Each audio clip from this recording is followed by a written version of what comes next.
Good evening, everyone, and welcome to the Ordinance Committee meeting on the cannabis business permitting. Thank you, Donna. Cannabis business permitting proposal for the City Council's, the City of Cambridge's ordinance. We are holding this hearing to discuss this proposed amendment to add a new chapter to the municipal code entitled Cannabis Business Permitting. We're joined by a number of city staff members, and I see Councilor Simmons, Councilor Zondervan, Vice Mayor Devereaux, Councilor Carlone, and Councilor Siddiqui here. This meeting is being taped, audio and video, and the thought was we would start off with councilors asking questions of city staff, and all of you should have a copy of the ordinance in front of you. It's a proposed ordinance. It's been moved to a second reading at the City Council now, so at some point in life it could be ordained without having to go to a second reading. The sooner we ordain it, the happier I am. On the other hand, if it's not the thing that we feel like we can move forward with at the end of tonight's meeting, we can have another meeting if necessary. So with that, I would open up the floor to any questions or comments. I'll start on the left-hand side this time. Councilor Siddiqui. Thank you, Mr. Chair. Through you. We have a map before us that just shows us the currently permitted registered medical marijuana dispensaries. And I wanted to talk through with staff looking at our proposed ordinance what we're trying to do. So we're saying that these applicants are priority B applicants, correct? Presumably. Actually, I think the group B, as it's written now, are the ones that aren't permitted, and the group that's included within the next section are the ones that are permitted, as they're called out separately. Okay, so just for the clarification purposes, can you explain the section that's before us that talks about priority applicant and applicability? Because I think what I want to know is if we are saying that we're allowing currently registered RMDs to then become recreational, that number would be 6 in our city. So currently there are 6 either permitted in operation or in process, or not in operation, I'm sorry. They're either permitted or in process. And my colleague Jeff can talk more about that as well.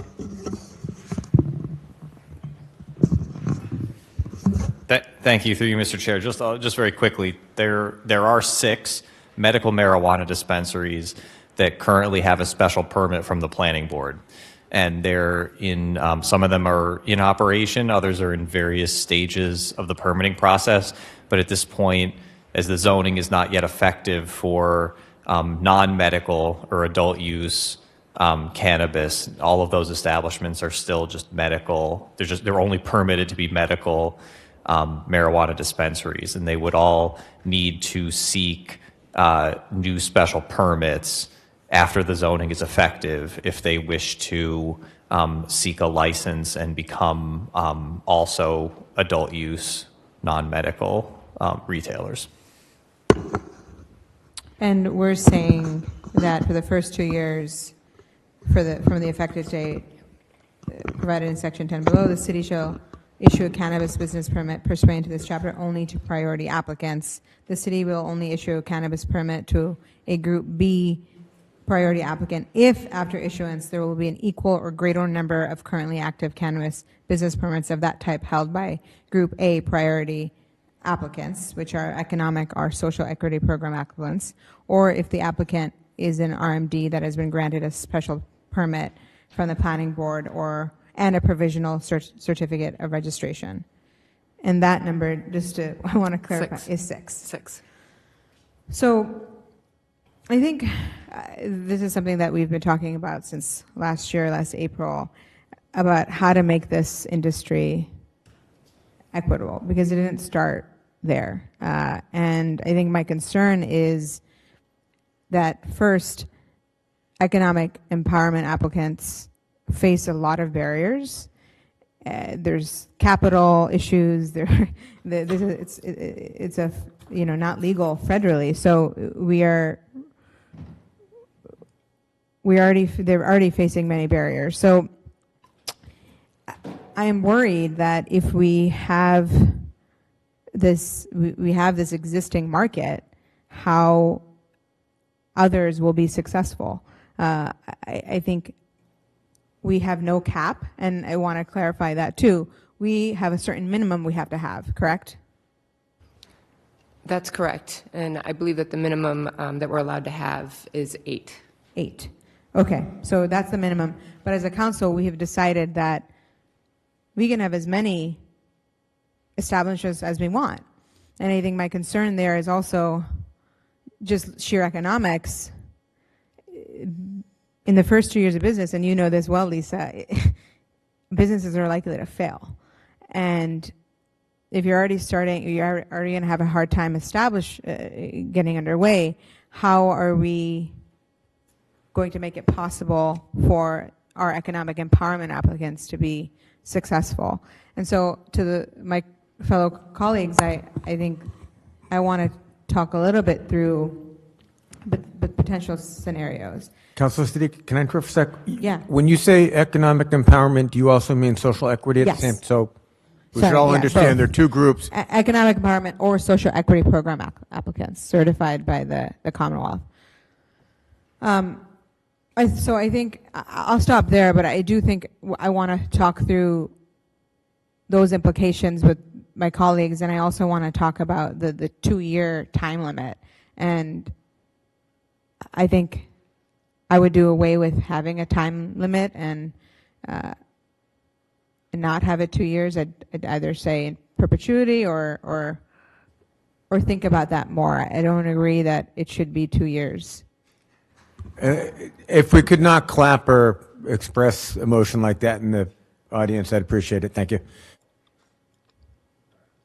And then the other thing I wanted to talk through a little bit, I think there's some legal questions of what we can and can't do that I think I'll let others raise, but I think we're still, we'll need a legal opinion on them. But the other thing I also wanted to think about was consider expanding I think we've said women or minority-owned businesses, and I was wondering if we could add, and I've talked with our staff earlier about this, but add residents who live in a neighborhood revitalization district, and maybe you can explain that. So for our, thank you, Mr. Chair. So for our HUD funding, we use the neighborhood revitalization strategy area boundaries, which are low mod income areas in the city of Cambridge, for those programs. And that's a way that we could say women or minority residents within those areas that we could actually point to and say that, that there's, using the census tracts, have identified those areas as low mod. Yeah, I think it'd be helpful to expand that definition. I'll stop there, but I think those are some of the things that I'm most concerned about. Okay, thank you. Councilor Carlone? Thank you, Mr. Chair. I'm going to pick up where my fellow councilor left off on the permitting preferences for priority applicants. I'm assuming this text is largely based on the state law, and as I recall, the state law said 2 years. Correct me if I'm wrong on A. Do we have the right to extend the 2 years? To say, no, 2 years is insufficient given the difficulty of putting a package together and financing? Can we make that 5 years, 4 years? Or is that a specific number that has to be listened to?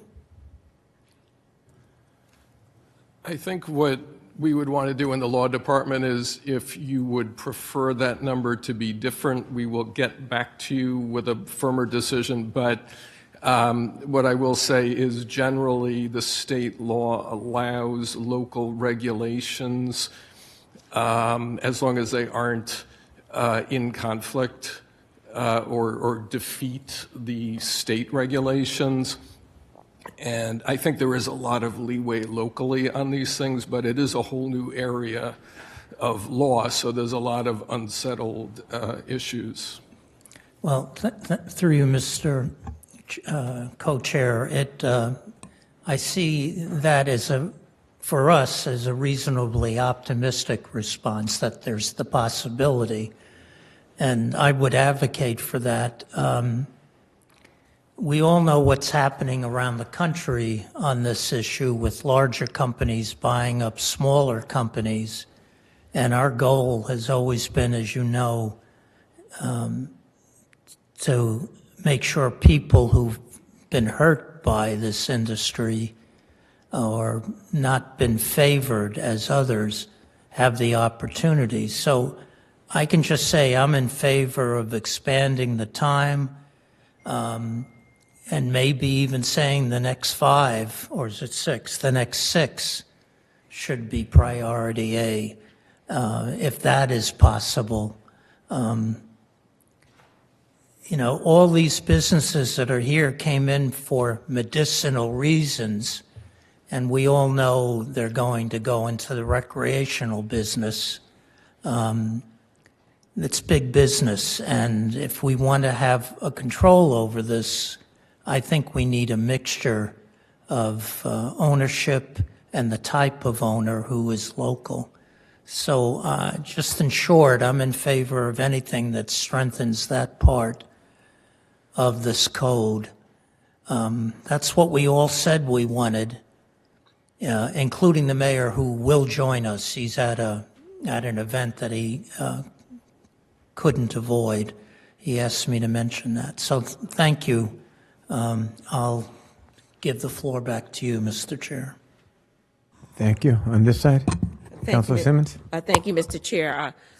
Not to reiterate so much, but to certainly concur with my colleagues' earlier comments, particularly Councilor Siddiqui, where it clearly says, and this ordinance is to, in part or in whole, to support the proliferation of priority A and B applicants. I've heard from talking to people that are interested or people that are following the growth of the industry that their concerns are those people that have gotten their foot in the door because they're RMD will be a foot ahead of the priority A candidates, and how can we watch carefully to make sure that that happens? You're very right, Mr. Chair, through you, my colleague, Councilor Siddiqui, you're right.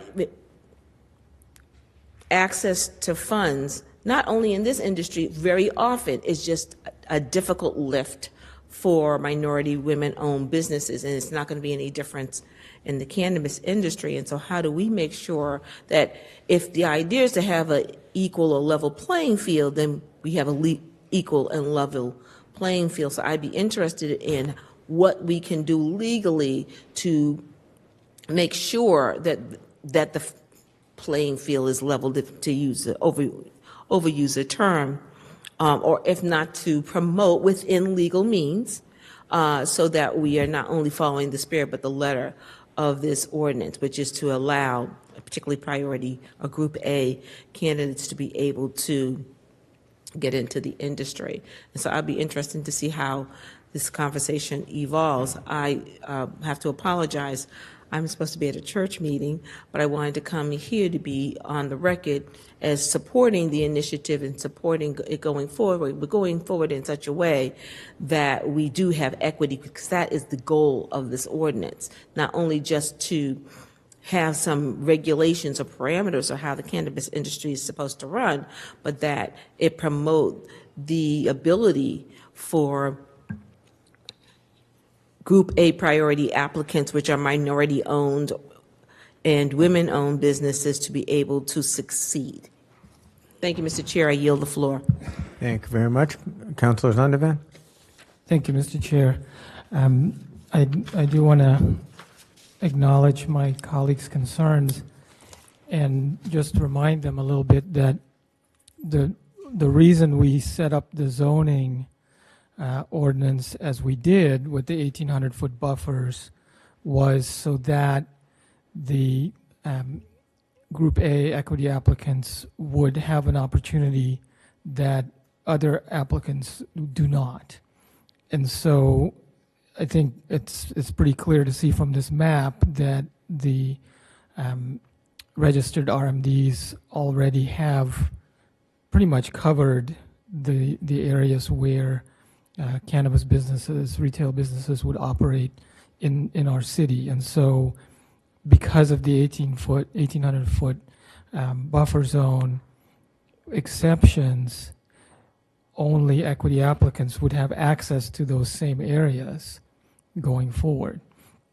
So I understand the spirit of the discussion, but I don't think that we should delay the RMDs converting to adult use, because if we do that, we will just be delaying ultimately the arrival of retail cannabis in our city. And we also don't want to do that. It's also not beneficial to our equity applicants to do that. So I think the provision that there should be an equal number is also going to be protective going forward once the RMDs are converted. But ultimately, we wouldn't expect more than 7 or 8 large non-equity businesses to be operating in our city because of the space constraints in terms of the zoning. In terms of the 2 years, I'm in favor of removing that limit entirely if that's possible. I mean, why have a limit at all? Why don't we just say that the goal is to always maintain at least parity, if not a larger number of equity businesses operating in our city. And then I would also say that we shouldn't think of a larger business buying out an equity applicant as a bad thing, because that is presumably a liquidity event for the small business, and so it could benefit them financially. So we want to maintain that possibility going forward. That's also an equity consideration, that they should be able to build up a business and then sell it for a higher valuation and benefit financially. So again, I don't think we want to get too much in the way of doing that. And the way we've set up the ordinance, I think we're protected from that to some extent, because again, if the applying business does not meet the requirements, then they wouldn't be able to take over the license from the equity business that they're buying. So they would still have to qualify as an equity business when they're buying another equity business, unless there's a space available for a non-equity business at that time of the purchase. I do want to raise the question that I think Councillor Siddiqui was alluding to in terms of whether we could, in fact, legally impose these requirements in Section 5A on all applicants looking to obtain a cannabis business permit. I think we can require them of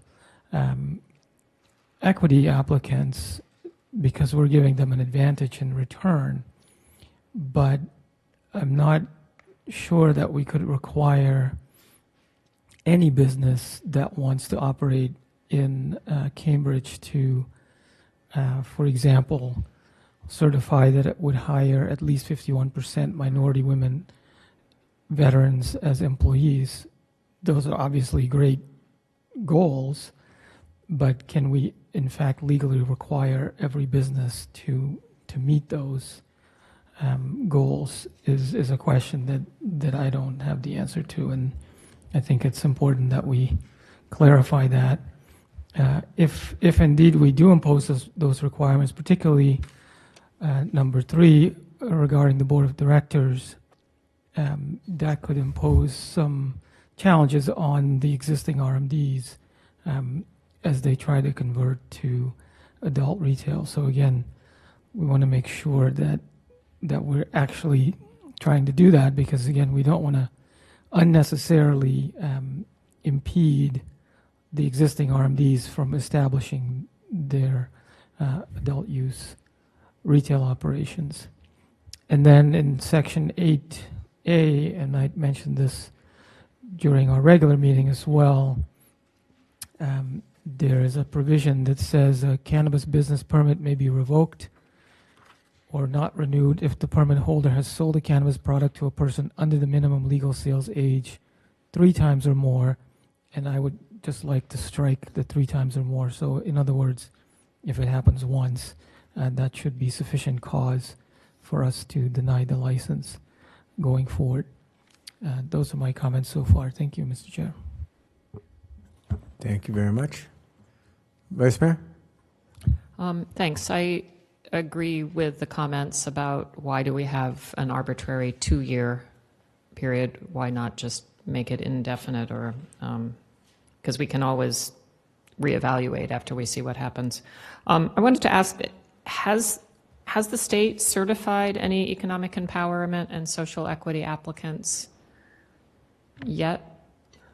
Do we know? Yep, thank you, Mr. Chair. I don't actually know the number of how many economic empowerment applicants that they've certified, but they have, and we've met a few of them already that are interested in moving into Cambridge. And so, for instance, do they have to have that certification in hand when they schedule a community meeting to talk about opening? We had, in today's Cambridge Chronicle, there were 3 different ads, legal notices of community meetings coming up. There are others that had already been scheduled. I don't know, the ads are long, so I don't know that they all list that, but I'm assuming that since most of them are located in places where there's already a dispensary that's been permitted, they are economic or social equity applicants. Do they tell you that when they are coming in? Thank you, Mr. Chair. Yes, they usually tell us when they're. We've only met with a handful, and I've only met one that I know for a fact is coming in as a certified economic empowerment applicant, and they let us know that. But and I'd have to go back to the state's process of they have to be certified as an economic empowerment applicant before they can have their community meeting. And I think that's what the process is. I believe so. So one question I had, sort of related to what Councillor Zondervan was saying, if we were to eliminate the ownership and board composition requirements for RMDs, but keep them for the priority A applicants, it could, in a sense, be applying a higher standard to the priority A applicants who we're trying to help by requiring those. And I'm thinking that the certification that the state has, if you are economic empowerment or social equity, I don't know what the state certification requires, but I'm thinking they may already require some of the same things. We tried to be really thoughtful to make sure that we weren't, creating a conflict between, what the state was requiring of empowerment applicants with our own permitting requirements. And, we also said if you have a board. So I think in some cases, some of these organizations may or may not have a board. It depends on the organizational structure, and many of them do. And part of the reason that we thought this might be something helpful for council to think about is that, a lot of businesses aren't meeting this 51% requirement at all, and this might be an opportunity to kind of push businesses to get where we need them to be for diversity, equity, and inclusion within their board structure. It also gets to maybe some of the issue that we've seen discussed in the press about the ownership structures of these different businesses, and when you have, like, say, some of these larger conglomerates or larger companies coming in and having board control, and so that might help alleviate some of that issue. So that was some of the thinking behind requiring that. Yeah, I think one of the things that those of us who are not that well versed in how the state defines these different categories is that we sort of seem to use them interchangeably, and we've lumped them together in one priority A. So you're either economic empowerment, you're social equity, you're women or minority owned. Am I wrong? It seems like a big sort of catch-all bucket. Or Mr. Chair, through you. So the Cannabis Control Commission actually on their website has the definition of economic empowerment applicants. I don't want to just read it, but there are like 6 different bullets and if the applicant meets any 3 of them, they can qualify as an economic empowerment applicant. And then social equity program applicants have different eligibility requirements. So those are spelled out. They do differ. We could provide documentation for the council if that would be helpful. Well, in as much as they're referred to in the ordinance that we're talking about, it might be helpful to have that in a definitional section so that you don't have to go to the state law to find that. But the other thing that's been put in there is the women and minority-owned businesses, which is, I guess, distinct from either of the other 2 categories. And yeah, so I'm just really trying to understand who we're if we're prioritizing all of the same group as one cohort. Through you, Mr. Chair, I just wanted to respond to that particular piece of Vice Mayor Devereaux's question, which is that the purpose in some ways of creating these criteria relating to the employee profile or who you might want to have on your board is exactly to address the fact that as we have broadened the pool of who is in the Group A category, this allows us to create some sort of baseline requirement for each of those groups, regardless of what path they took to get to the priority A category. So whether they're a minority or women-owned business, which may not be subject to necessarily the same kind of checks at the state level, or whether,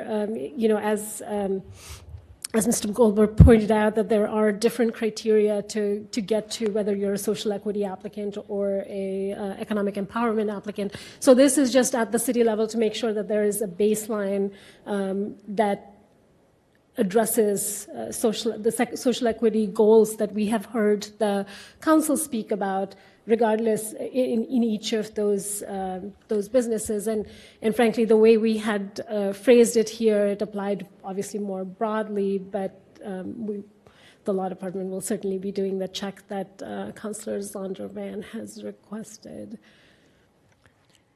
Okay, and then so is there an enforcement mechanism for going forward?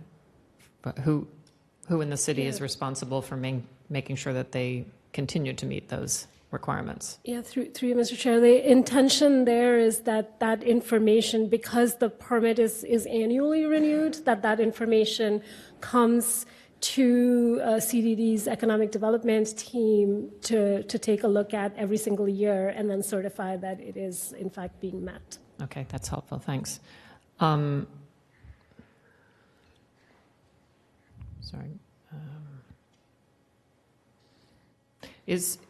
There's been discussion in the Globe Spotlight and so forth about the number of retail stores, is it, that a single entity can own? Am I stating that correctly? For the priority B category, and I'm wondering, is there any in the state law? Is there any limit on the number of stores that a priority B applicant could own?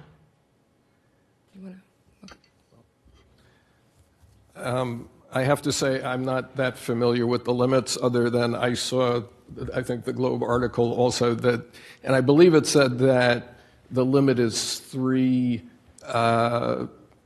businesses, 3 cannabis businesses. I'm not sure it was only limited to retail stores, though. Okay, because for instance, again, going back to, I believe, today's Chronicle, I think there were 2 applications by one single entity, which I'm assuming, again, must be fit into one of the priority B categories. And can you also sort of explain, going to the question that Councillor Siddiqui had about not having a cap but having a minimum, my understanding of the way the host community agreement is that it's, in a sense, the final thing that someone needs in order to be able to open, right? Or it is a component of something that is needed, and in that sense, it could, for people who are worried that we will somehow end up with an infinite number of stores, regardless of whether they're A or B, the city manager is not obligated to continue to write host community agreements. So at some point, he or a future she could say, well, we have, 10 stores, 12 stores. We may want to wait and see if we need more, or, look at market conditions, or, is that correct? Is there any, I guess what I'm getting at is, are there specific reasons that need to be, I'm not very articulate tonight, I'm sorry. Do you need a reason to deny it, or can you just say, we think we're going to hold off for now because we feel the need is being met, much the way the License Commission in the past had sort of tried to manage liquor licenses, or is that not a good analogy?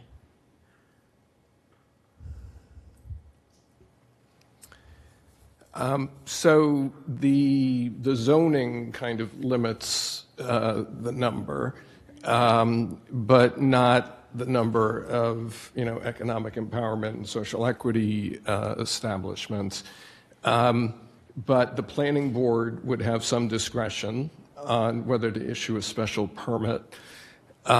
This business permitting ordinance, there is no discretion given. If the conditions are met to get a permit under this, it would issue. The council could consider putting a cap in this ordinance on a total number if that's what you wanted to do, but as it is written now, there is no cap. And I would agree with you on the host community agreements that the city manager would not be obligated to enter into an infinite number of host community agreements. So there could be a limit on the agreements that are entered into. I guess maybe the better analogy would be the special permit process, where some people are surprised when special permits are granted, but in fact, if the conditions are met, the special permit is normally granted. And so I'm trying to figure out if there is. So you're saying that as this ordinance is written currently, it almost functions like a special permit ordinance. If you meet these conditions, a permit would normally be granted. Is that not a good? Well, frankly, it's Jeff or Lisa might want to speak to this through you, Mr. Chair.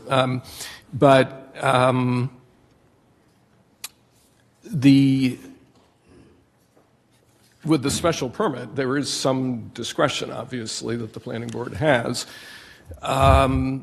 In this ordinance as written, if a social equity or economic empowerment applicant comes in and meets the conditions of the ordinance, there is not discretion to deny the application. Okay.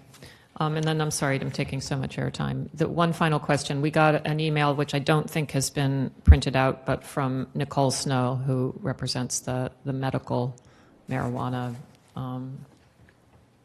I'm sorry, I don't know the name of her organization, but she's been here many times. And her comments related to, are we doing enough in this ordinance to protect the medical patients? And for instance, if you hypothetically wanted to open a medical-only dispensary and you didn't want to deal with this adult use thing at all, would you also be subject to these same things, or is this only related to people or applicants who want to do the adult use?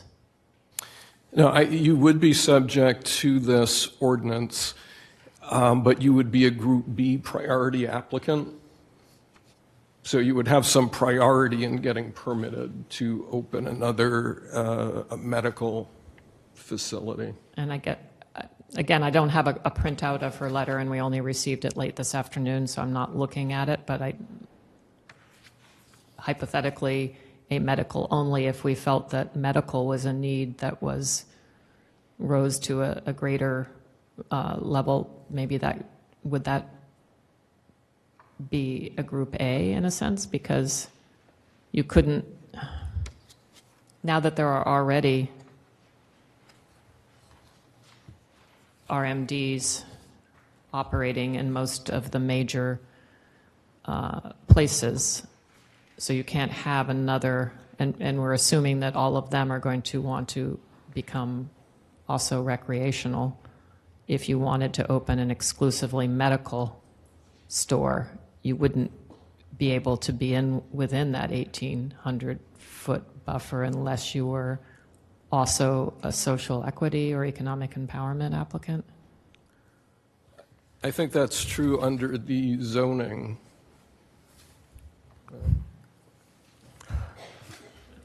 Maybe someone for Jeff, you probably just want to sit permanently there for a while. Take a real chair, Jeff.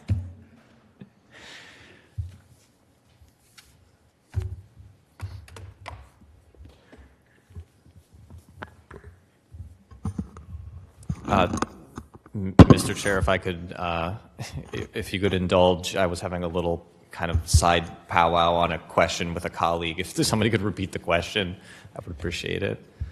Oh, gosh. So I think I can that's rephrase it, and maybe the vice mayor can correct me if I'm wrong. If someone just wants to create a new RMD, does this ordinance that we're talking about impact them at all?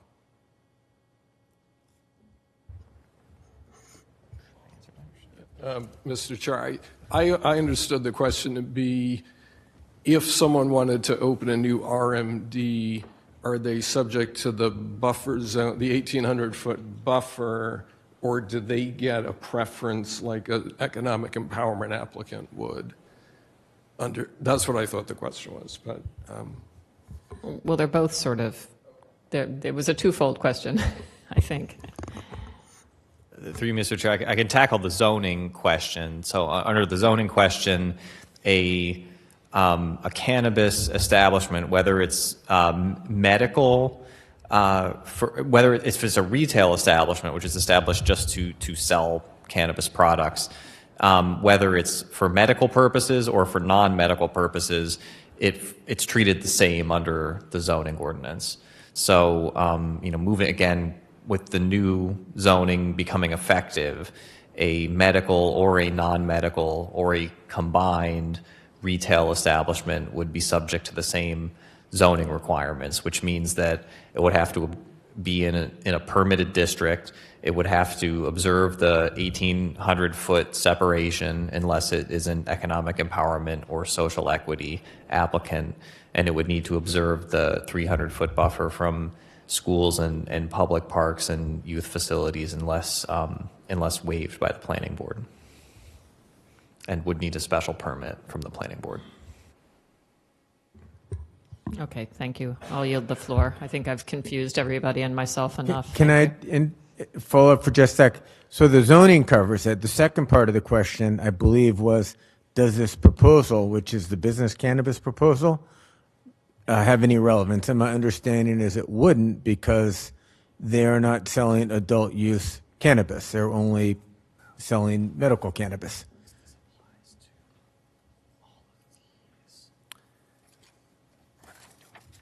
Yeah, Mr. Chair. I believe that a new RMD would be a group, it would be subject to this ordinance and would be a Group B, but would have some priority as a Group B priority applicant. And the ordinance, I believe, tried to reflect previous council discussions about wanting to be sure there were a sufficient number of the medical dispensaries in the city and that we were continuing to encourage those. Thank you. Mr. Mayor, do you have? Thank you. I apologize for being late. I looked at some of the notes that my chief of staff was taking, so I think folks have answered or have asked some of the questions, but I wasn't here to hear the answers. I'm going to just backtrack a second. I think Councilor Siddiqui brought up the question of prioritizing in the economic empowerment applicants, prioritizing Cambridge residents who wish to open a store. Is that something that we can do? And is that being, I didn't see that was, I didn't read that specifically in here, but maybe I missed it too, so. Thank you, Mr. Chair. Yes, we, Somerville's ordinance has a priority for Somerville residents, and we were trying to take into consideration, the income levels of Cambridge residents, because we're really trying to prioritize more like disenfranchised populations. And so one of the things that, perhaps council wants to think about and that we mentioned a little bit earlier is that we would prioritize Cambridge residents living in NRS areas, which are the neighborhood revitalization strategy areas as designated by HUD. Because that's something that, has a boundary and that we can, recognize that, yes, you do live within, this area, this low mod income area. Okay. And then I think if I'm reading this correctly, I know this was a source of some confusion the last time at the last meeting. But if I'm looking at permitting preferences for priority applicants, 5.50.040A, I believe that this was added sort of halfway down. If applicant is an RMD that has been granted a special permit from the planning board and a provisional certificate of registration from the Cannabis Control Commission before the effective date of this chapter and is seeking licensure of a cannabis retail store. So that means that the RMDs that are currently operating or have their special permits would be able to move forward with adult use. They're not would have to wait the 2 years or what have you, right? Okay. Getting nods. Okay. Yes. So, I'm just eager to move this forward. I know there's a lot of details, and I really want to thank Councilor Siddiqui for being so strong in the economic empowerment conversation and leading that conversation. But I will say that there are other communities that have moved past us and are opening and are moving forward, and I would like Cambridge to get this done.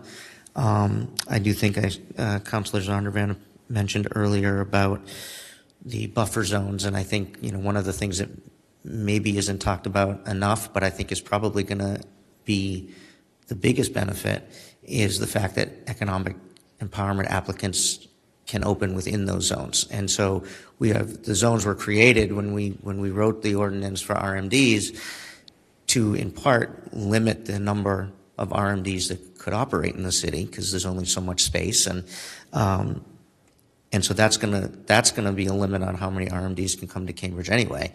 But the fact that economic empowerment applicants aren't subject to that, I think is going to be, we're going to see a lot more opportunity for them to be able to open in places where RMDs cannot because of the buffer zone. So I think that is important, that is in there and remains in there. So I do have, Mr. Chair, sort of following the Vice Mayor's comment, late in the afternoon, I got an email from Sean Hope Legal Services, raising some issues and some concerns, but it was sent, he only sent it to my office, not to the clerk, so I have it here so we can pass it out, and we should enter it into the minutes for today's meeting. Thank you. But that's all I have right now. Thank you. Thank you. Councilor Zondervan, you had your hand up. Councilor Siddiqui? Thank you, Mr. Chair. Through you. So I understand that we talked about the buffer zones. I think I'm trying to think through some of the unintended consequences. And I think about the fact that Cambridge is 6.6 miles. And if we're saying we think 12 recreational marijuana facilities will be successful, I worry about that. And I worry about the economic empowerment applicants not being able to make it in this market, given what's happened in the last few months and how this situation has evolved. We didn't know a lot. This is an ever-evolving situation. So a year ago, or less than a year ago, yes, we're talking about buffer zones. I agree with that, but I'm just trying to play it out. And even thinking about our squares and how many retail stores could be successful. I just think if we had two Starbucks next to each other, it's just, I'm thinking about just common, and I'm a small business attorney, and so I understand how difficult it is to be in business and stay in business. And so I'm coming from that lens, and so I'm just saying, I think my thinking has shifted a little bit given just the on-the-ground realities, and I think there are ways maybe we can think about the community impact fee, we can think about how else we're going to be helping these applicants, but I also worry when we have Revolutionary Clinics who has a location on Fawcett and then will be coming to Central Square. That's 2 retail shops, right? I don't think that as a city, I think they can, I think there should be a cap. I think you should have 1 retail shop. That's a monopoly, right? That is, and I don't care how now, and Keith and Tim are very nice. It's not about that. It's just about thinking just through about how we're setting up and thinking about equity, because I'm having a hard time thinking about how that's equitable. So I think there should be some kind of cap if we are going to give a preference to, if we are saying existing RMDs can start. And then with the hiring, with the board of directors, I think that's a noble goal, and I think perhaps we could have some kind of time period that folks can get into compliance, and I think that could be legal. Give them a year when they're renewing, or we can figure something out. But I think boards should be diverse, and that everyone should strive for it. It just takes adding one person or taking one person off. So I think that's a worthy goal. So that's where I'm at. I think obviously this is the will of other counselors, but I think we have to think about that and how it's great that they can open next door, but let's just look at just the market and how many shops are opening up in communities. It's like 1 or 2.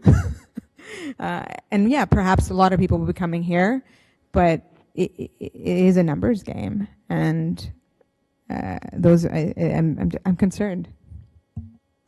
Councilor Carlone? Thank you, Mr. Chair. Again, picking up on my fellow councilor, the difference with this industry is it is regulated. It's not like Starbucks that can open up as many shops as it wants. And we have an ethical mandate to spread the wealth, if you will, spread the benefits. I totally concur. My own feeling is we should have more special permit criteria that says you get one in Cambridge. Cambridge isn't that big. You get one. You want to move to another one, you sell the first one. You want to spread it. And the analogy I would make is Kendall Square, 3 major developers. That's it. And but that's not regulated. This is. If we really want to spread it and have a reasonably balanced competition, not where the big guy knocks off the small guy, I think we do have to limit the number. If the state says it's 8, all right, it's 8 to 10. And then let's wait and see what happens. But I think what's happening across the country, large companies buying smaller operations, tells us that, what we can expect. I think special permit criteria could be expanded for priority A applicants for recreational. For instance, do we want 3 in a block? I was told that that's a possibility, serious possibility. Happening in one of our squares. Is that what we wanted? I don't think so. We still can do it less than the 1,800 square feet and in between, but there should be some overall structure. So a particular area doesn't have a focus that perhaps we don't want. I think it would also be helpful, even though we all have a sense of having a map of the low-income areas as designated by the feds, just to have it in our heads.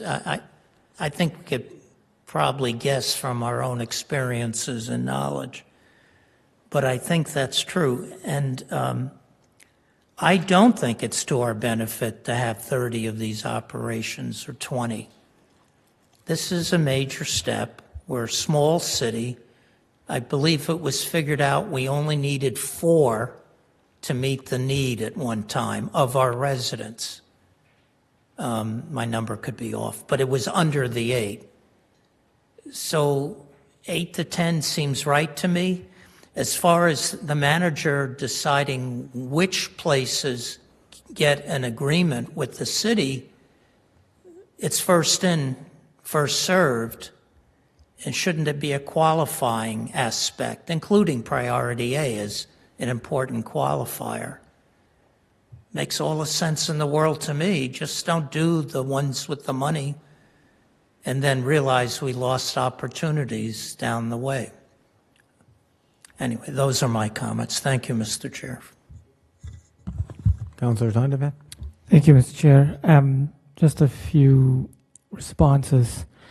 I would caution my colleagues to not overregulate, especially because it is new and we don't know where this is going to go.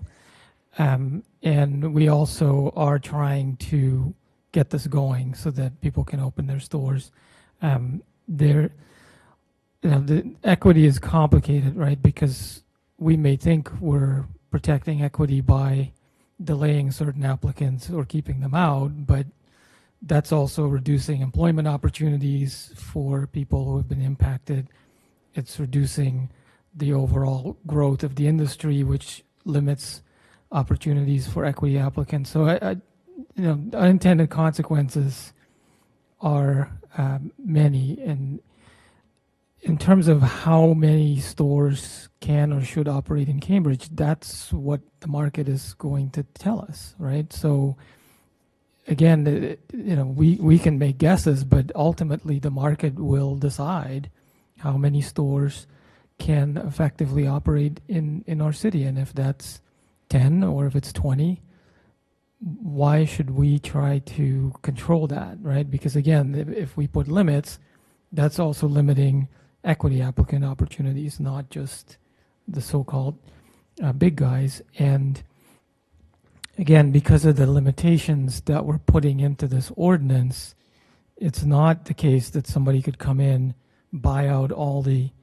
stores and establish a monopoly, because they wouldn't meet the qualifications in this ordinance to keep their license. So I would urge us to try to, come to closure on this ordinance. We need to make some tweaks on it and refinements, but not to overregulate and in the process both delay ultimately this industry operating in Cambridge and also causing potentially other unintended consequences. For example, so the suggestion that we should give priority to Cambridge residents in certain low-income areas, again, it's a noble idea, but unintended consequences could include that somebody then buys a house in that area just so that they can now qualify to, so again, it is possible for us to overdo it. I think at some point we have to decide this is good enough, let the industry begin to operate, and then we'll come back and look at it again and make sure that we're achieving our goals, and if we're not, then we can make adjustments. I'm still confused about the definitions of the priority applicants, and I think we need to refine that a little bit. One simple question is that it's not clear to me from this definition that an RMD couldn't qualify as a priority A applicant. So if in fact we want to make an exclusive distinction, then we should be explicit about that and say that an RMD cannot also qualify as a Group A priority.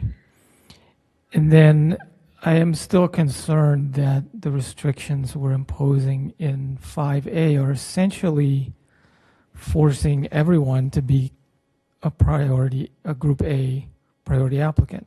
Because if they meet all these requirements, then essentially they're also an economic empowerment applicant, which again is not, I think, what we're intending here. So I think the right way to do this, and I think the legal department will need to look at this, but I think we want these restrictions in Section 5 to apply only to priority applicants, and that essentially anyone who does not meet these requirements is not a priority applicant and therefore does not get the benefits of being a priority applicant, and that's how we would incentivize them to meet these requirements, because they would then have an incentive to become a priority applicant. If we require this of everybody, then essentially there's no distinction between priority applicants and non-priority applicants. Thank you. Mr. Mayor? Thank you. A couple of things popped into mind when Councilor Siddiqui was talking about the 51% of the board and some kind of time period, and I wanted to ask also about the employee piece, because if you're currently operating RMD that then goes and gets your license for adult use, you already have staff working for you. Are we going to expect that they're going to walk in and fire people who are working there because they don't meet the 51%. I don't want people to lose jobs either. So maybe there's some way to say as people leave, they have to get up to that 51%. But I don't think it's right to say, okay, now we're going to have people get fired because of this ordinance. I don't think that that's fair. So some kind of phase-in period. Councilor Carlone mentioned the four that the number 4 would be what would meet the need, and that was referring to medical and adult use. I think there's difference. It's sort of, there's some crossover in clientele, but it's also different clientele. So I don't know if, there might be, as Councilor Zondervan said, the market might want far more adult use than the medical. So there might be some difference there. As far as the giving preference to Cambridge residents who are economic applicants and figuring out where, I don't know where those zones are off the top of my head, what the feds say, but I know that, we've had a couple gentlemen who grew up in Cambridge, are ready to go. I think they even have, at their economic applicants, empowerment applicants, they're ready to go. I think they already have a space. They're from Strawberry Hill. I don't know if Strawberry Hill is one of those zones. If someone else came in now, and could they bump them out? I mean, I think if someone lives in Cambridge, and it's we have there are a lot of places where there's a lot of low-income housing along with non-low-income housing in the city. And I just think, if we have 2 priority A applicants and one is someone who is from Cambridge, I would like us to prioritize the Cambridge resident, since this is our zoning in our city. But if someone's a priority applicant who's not from Cambridge, they should get priority over one of these larger companies, wherever they're from. So, I don't think this is something that would fit in zoning. Maybe it's a host agreement thing, or maybe it does fit in zoning. But is there some way, one of the biggest obstacles for the economic empowerment applicants is just the finances. It's very expensive. And is there some way that we can, whether it's the RMDs or the larger companies, is there some way that we can create some fund or can we use some of the revenue from those to support economic opportunity applicants to help them get established and get going? Because that is, that is an obstacle for them. So if some of the bigger, larger, more lucrative businesses can in some way help support the businesses that are just starting to kind of get going and want to break in. I don't know if that's something that we can require or put into a host agreement or whatever. That there's some way that we can help give some funding relief to some of these economic applicants who, given that it's so much money to operate. I don't know if you have an answer to that or not. But. Yeah, thank you, Mr. Chair. We don't have a mechanism to provide loans at this time to businesses. What we do have is, what we do offer through Community Development Department are a lot of workshops and technical assistance, and companies can come to us so that we can help kind of walk them through various processes. We also have storefront improvement grants that we can provide for improvement of facades of the buildings. So we already have that available for our companies. Okay, and I would concur with Councilor Zondervan on the point that Cambridge voted for adult use 80% or whatever it was, pretty close to 80%. I mean, this is something I think we need to get moving on. I think we're almost there. I think there are some tweaks. I think Councilor Siddiqui brought up some good points. But I would like to see this start to work its way through. So I guess I'll stop there again. Thank you. Anyone else? Councilor Siddiqui? Thank you. To my colleagues, is there any consensus among my colleagues on a cap for if you have a if you have a medical marijuana shop and then it's just a cap on having recreational retail and capping it to one. So if Is I that can, legally possible? if I can interject, I'm looking at section 16 of the law, and it specifically says, it's not very long. No licensee shall be granted more than 3 marijuana retailer licenses, 3 medical marijuana treatment center licenses, 3 marijuana product manufacturer licenses, or 3 marijuana cultivator licenses, provided, however, that a licensee may hold 3 marijuana retail licenses, 3 medical marijuana treatment center licenses, 3 marijuana product manufacturer licenses, and 3 marijuana cultivator licenses, which I won't claim to be an expert. That seems dispositive on the state's part when they say they may hold. I don't know that we could say you can't. In the state, Mr. Chair. Arthur?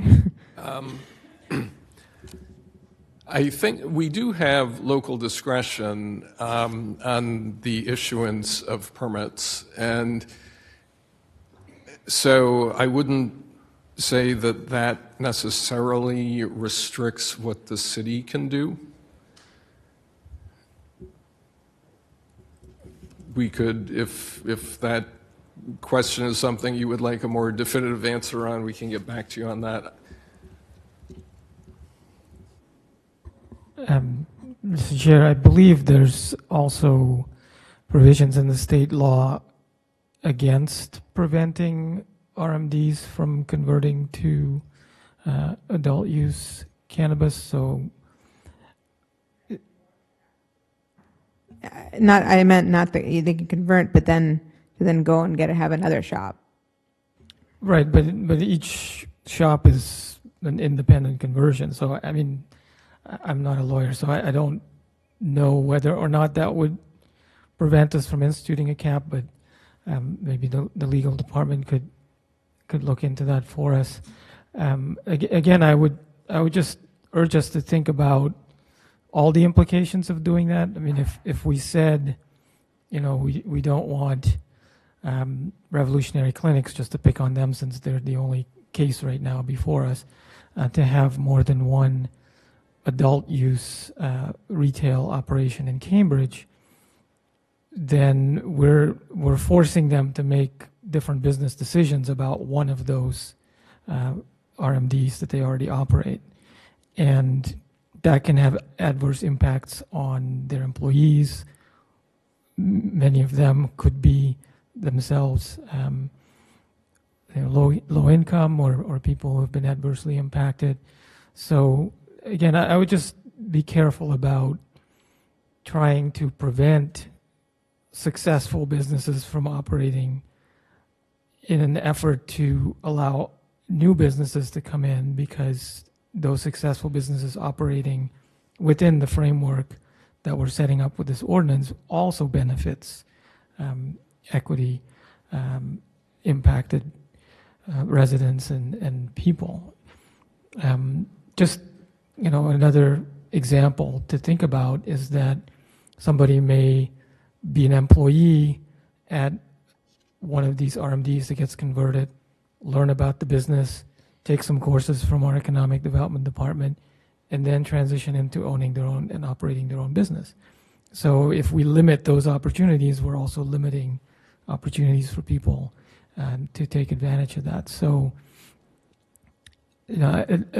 I'm not sure that we would really be achieving equity by saying we don't want a revolutionary clinics, for example, to operate more than one retail store in Cambridge. The state limits them to 3 anyway. So if they want 2 out of those 3 to be in Cambridge, or all 3 to be in Cambridge, does that really hurt us if we said they can only have 1, but then that just means somebody else could buy their second one and convert it to retail? And is that necessarily better? Maybe not. Maybe revolutionary clinics would have been a better partner. So again, I think we are at risk of trying to overdo it versus letting it play out a little bit. And, we are protected by state law so that we do know that we couldn't have more than 3 at least. And again, that's a business decision for them. If they want all 3 of those to be in Cambridge, that they could operate in the state. But it's not clear to me that that would necessarily be a bad thing.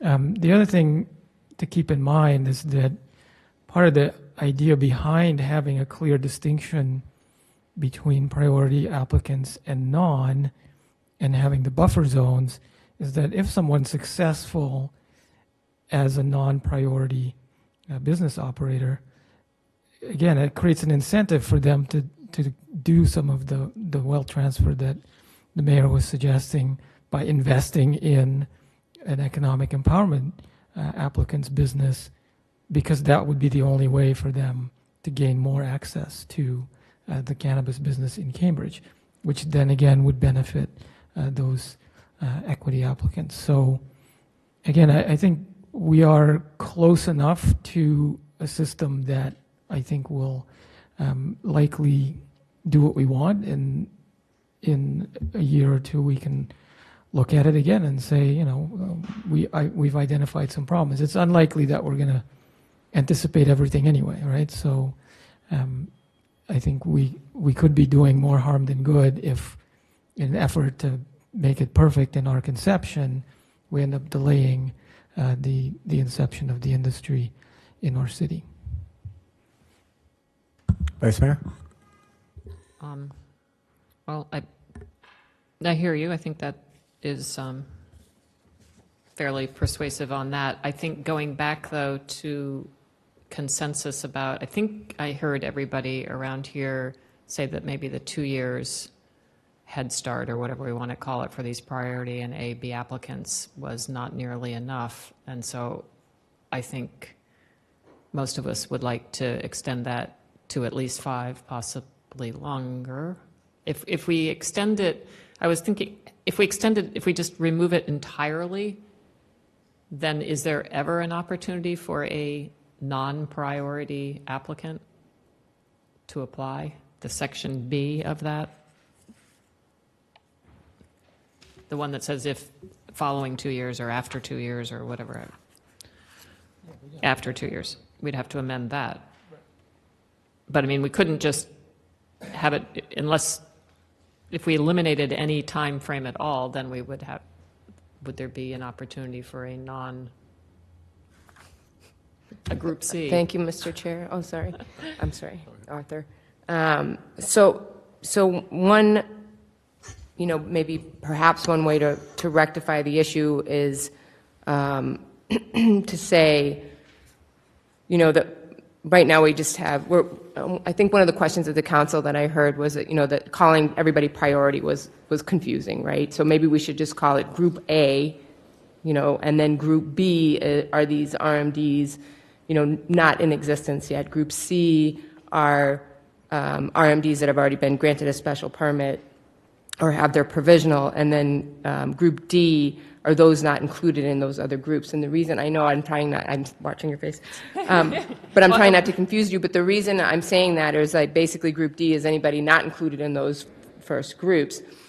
And so for Group A, B, and C, in the first 2 years, we'll allow those to open in the manner that we've laid out before you, and then, or if it's 5 years or what have you. And then after that period of time, these Group Cs, which are perhaps retailers owned by these bigger organizations that we're trying to limit, at least for a time period, can then come in. And the reason that, this may be helpful is because really, the ultimate purpose of doing this business permit for the, for the council is really to Councilor Simmons' point is, just that leveling of the playing field, just giving Group A a chance to come into the market, because otherwise they may not have that chance. Thank you. Any comment on that? well, I still think have the floor. Vice Mayor has the floor. Sorry. Thank you. I'm going to hold on to the floor. So what I heard you say was group, if you made it to 4 groups rather than 2 priorities and 1 other, it would be Group A would be the social equity, economic empowerment. Group B would be the existing RMDs that already, you have Thank you, 2 Mr. different Chair. RMDs in Yeah, it the would B and be, C. I apologize. So Group B would be basically the same definition that we have now, which are new, but they can only come in at equal measure to the Group A.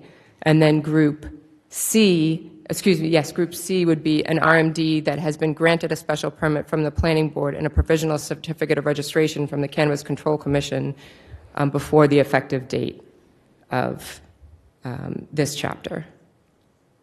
So those would be the 6 that we already have. Yes. Okay. All right. Okay. One other question to Councillor Zondervan's prior point about the market will tell us how many will survive. The market does that kind of thing. I think the market, not being an expert on how people, consumers, cannabis consumers will ultimately make their choices, certainly geography will be one of them, convenience of the location. So we spend a lot of time trying to figure out where they should be and near transit and this, that, the other.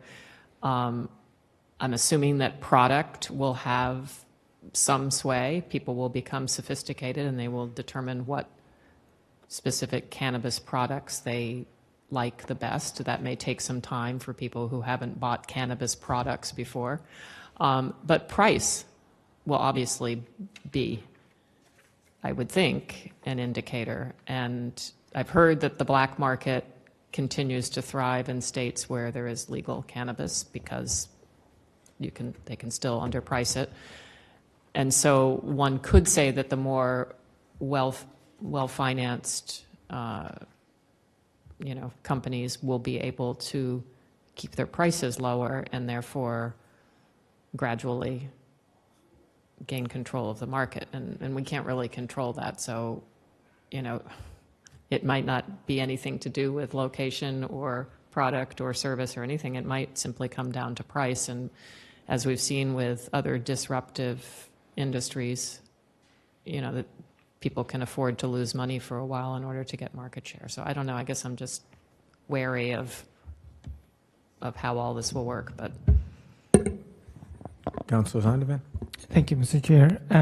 To go back to the proposal of 4 groups, and I think I understand what you're suggesting. I would offer perhaps a slightly simpler solution, which is that we have priority applicants and non-priority applicants, and we say that there always must be a balance between them, which means that initially the non-priority applicants can't come into the market.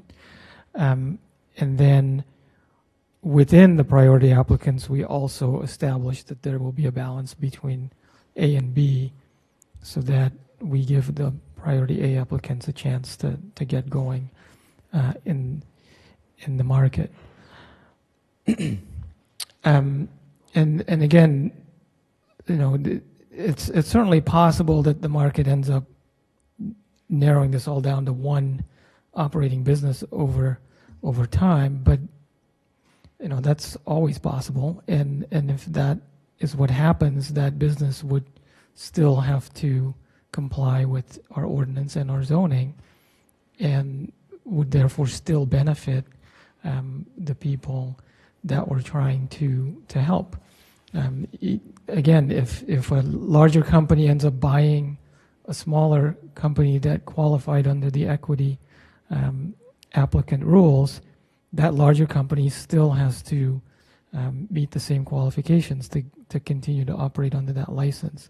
So that would be a benefit to the company they're acquiring, and they would still themselves be an economic empowerment or otherwise a priority applicant. So I think in most cases we would still be fine with that scenario. But in any case, if the staff could look at clarifying the Section 4, so the definition of priority A and Group B, and then how we have to adjust this language if we were to change or remove the 2-year restriction so that we still maintain the balance that we're looking for. Mr. Chair. Mr. Mayor? I'm just looking at the clock, and I kind of feel like we're going around and around here, and I kind of like to hear from folks in the audience about what they think, and that might drive some of our conversation. So when are we I'm good with gonna that. Any pressing comments before we move to public comment? Okay. I think we're going into unknown territory. I think the state is too, and that's fine. But after a certain period of time, I think we have to schedule a review of where it is, 4 years, 5 years, whatever, just like we do with a few other things, and evaluate where we are and to see if each of our predictions have come true or not, and try to steer the ship a little more equitably if needed. And I don't know what that time period is. I'm just throwing it out as a notion, as a courtesy to get it right. Thank you. Mr. Chair? Yes. Really quickly, I concur. I think whatever we decide, and I think we have to evaluate, and of course there's going to be these two evaluations of implications of how we are equitable. And I have nothing against existing RMDs who, I mean, I've talked to several of them. They have incubators. They are doing a lot to help the smaller guys. With that said, I think it's just, there's so much uncertainty, and I think that's where I'm a little bit uncomfortable about how we proceed. But I know it is the will of many voters who wanted this. I certainly don't want to delay it many years or months from now. I think we can get somewhere, but I think it's really incumbent on us to think about this, because this, as you said, the market will do what it wants, and that's where we as a city have to keep equity in mind. Okay. So on that, I will open it up to public comment. You have 3 minutes. You have 3 minutes to speak. Please say who you are. There is a button at the base of that podium on the microphone. Just press that and make sure it's working. The light should be on. First up is Patrick Barrett, followed by C. Samvra, followed by Michael Latulippe. Thank you, Mr. Chair. My name is Patrick Barrett, 41 Pleasant Street. I would just like to echo Councilor Siddiqui's suggestion that caps be put in place. This is somewhat uncharted territory, but I think it's kind of interesting to hear the council speak so excitedly about the market. I've never heard the council ever say they're so pro-market in my life. This is quite an interesting turn of events. I, as you know, own a business in Central Square, and right now we have one medical facility in Central Square. There was lots of community outreach. They even modified their store so that it didn't have the effect of following the state guidelines and blocking out the windows, so we could have a little bit of an active streetscape, and we're grateful for that interaction. I do see 3 new applicants all within 20 feet of each other coming to Central Square. If you want to let the market do its thing, I think you need to understand how this particular business works in the market. Who these businesses are buying their products from, how these stores survive, and if in fact maybe in your attempt to be pro-market, that maybe you're setting people up for some trouble. The other aspect of it is, I think that enforcement for public activities is somewhat difficult.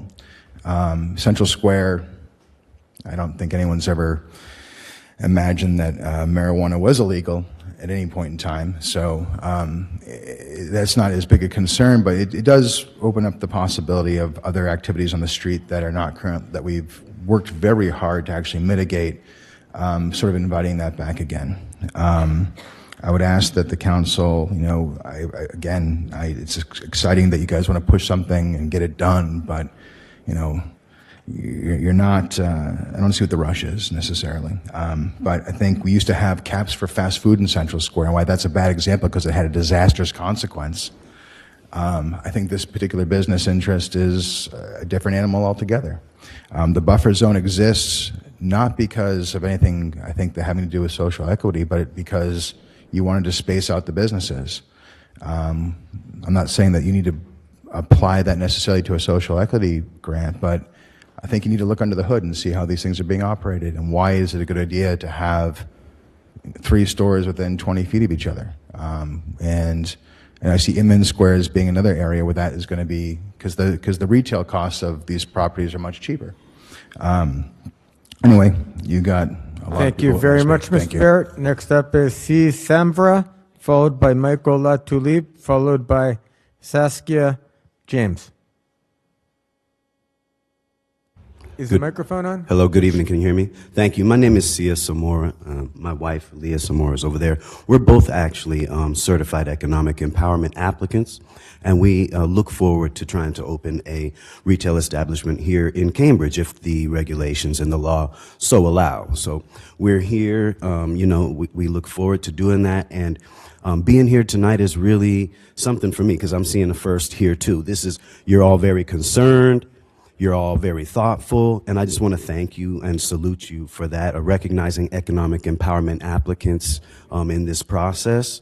But I also wanted to inform you a little more about exactly what economic empowerment applicants are and who they are. There's just over 120 certified economic empowerment applicants in the state of Massachusetts. Now, they're meeting stricter requirements for licensing than any of these other license classes. They have added requirements for hiring. I believe the number is something like 75%, at least when the economic empowerment license starts, 75% of their hiring has to be from harmed communities, essentially. And another totally different thing for economic empowerment applicants is economic empowerment applicant licenses will only be granted to businesses that are mostly owned by people from harmed communities. So economic empowerment applicants and the license itself has been designed to really change the business culture of the emerging cannabis industry. And we haven't seen economic empowerment applicants go through this licensing process yet, so we haven't been able to see the real benefit from what is the main engine for social equity in the law is the economic empowerment applicants. They're hiring more people. They're given priority, but they have to meet stricter requirements to do that. And so they've really been chosen as a group, as a class, by the voters and by the Cannabis Control Commission to lead this whole new industry towards social equity. And so when I see this, you all here trying to really allow economic empowerment applicants to do just that and to lead, I really want to salute you for that. And like I said, economic empowerment applicants, sometimes they get lumped into these other categories with social equity and other types of groups because we want to see everyone benefit from this new industry. But economic empowerment applicants have been specifically chosen to create this new social equity, equitable economy that we all want to see, you know, and there's been a lot of time and effort spent there, and these folks have been through a more rigorous process. And so I just want to encourage you all to continue to prioritize Thank you very much. empowerment. Thank you so much. Appreciate that. Your next. Thank you so much. Next up is Michael Latulip, followed by Saskia James, followed by Joe Gilmore. Hello. Greetings, members of the Ordinance Committee. My name is Michael Latulip. I reside at 190 Bridge Street in Salem, and I am a state certified economic priority applicant. Overall, I am pleased with the latest draft of this ordinance, and I'm particularly pleased with the clarity of the process to obtain a business permit from the city's Inspectional Services Department, as well as obtaining priority status from the Director of the Economic Development Division of the Community Development Department. What is not clear in the ordinance is where or how applicants obtain a host community agreement before they apply for a business permit. I'd suggest adding in clear language as to what city official or department certified priority applicants should go in order to obtain a host community agreement. Is it the mayor's office, or is it a particular department of the city? I think I heard tonight maybe the city manager's office might be the one that gives it, but if that could just be clear in the ordinance, that would be great. I can tell you from my personal experience, the host agreement process is the most challenging part of the process, because even after a location is secured, if an economic empowerment applicant has no clear process to obtain a host community agreement, it can be extremely disheartening. Cambridge should add into this proposal a transparent process to obtain a host agreement similar to how it developed the process to become a certified priority applicant in the city. If economic empowerment applicants do not know how to obtain a host agreement, they will likely not be able to move through the process. Please elaborate on this, more in the ordinance. I think it could be just added in with like a simple line or something like that.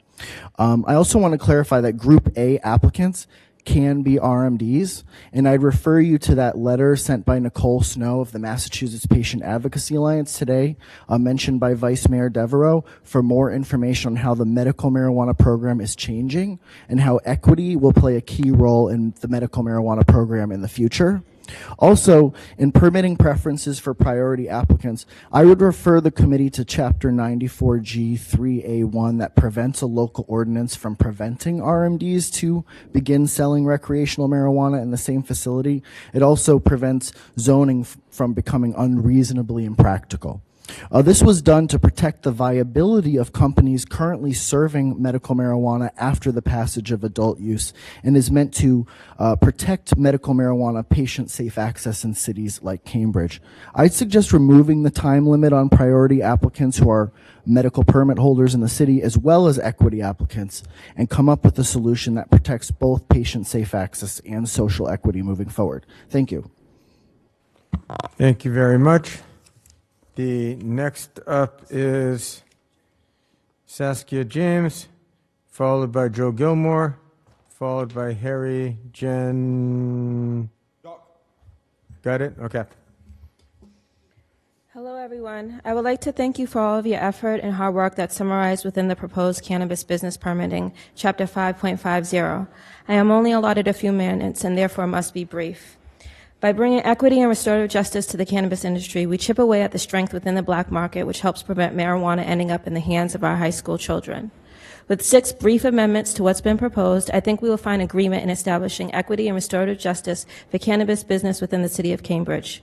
First, let us support local by amending Group A equity priority applicants to women or minority-owned business as certified by the Commonwealth that have lived within the city of Cambridge for a minimum of 5 years and make less than $100K.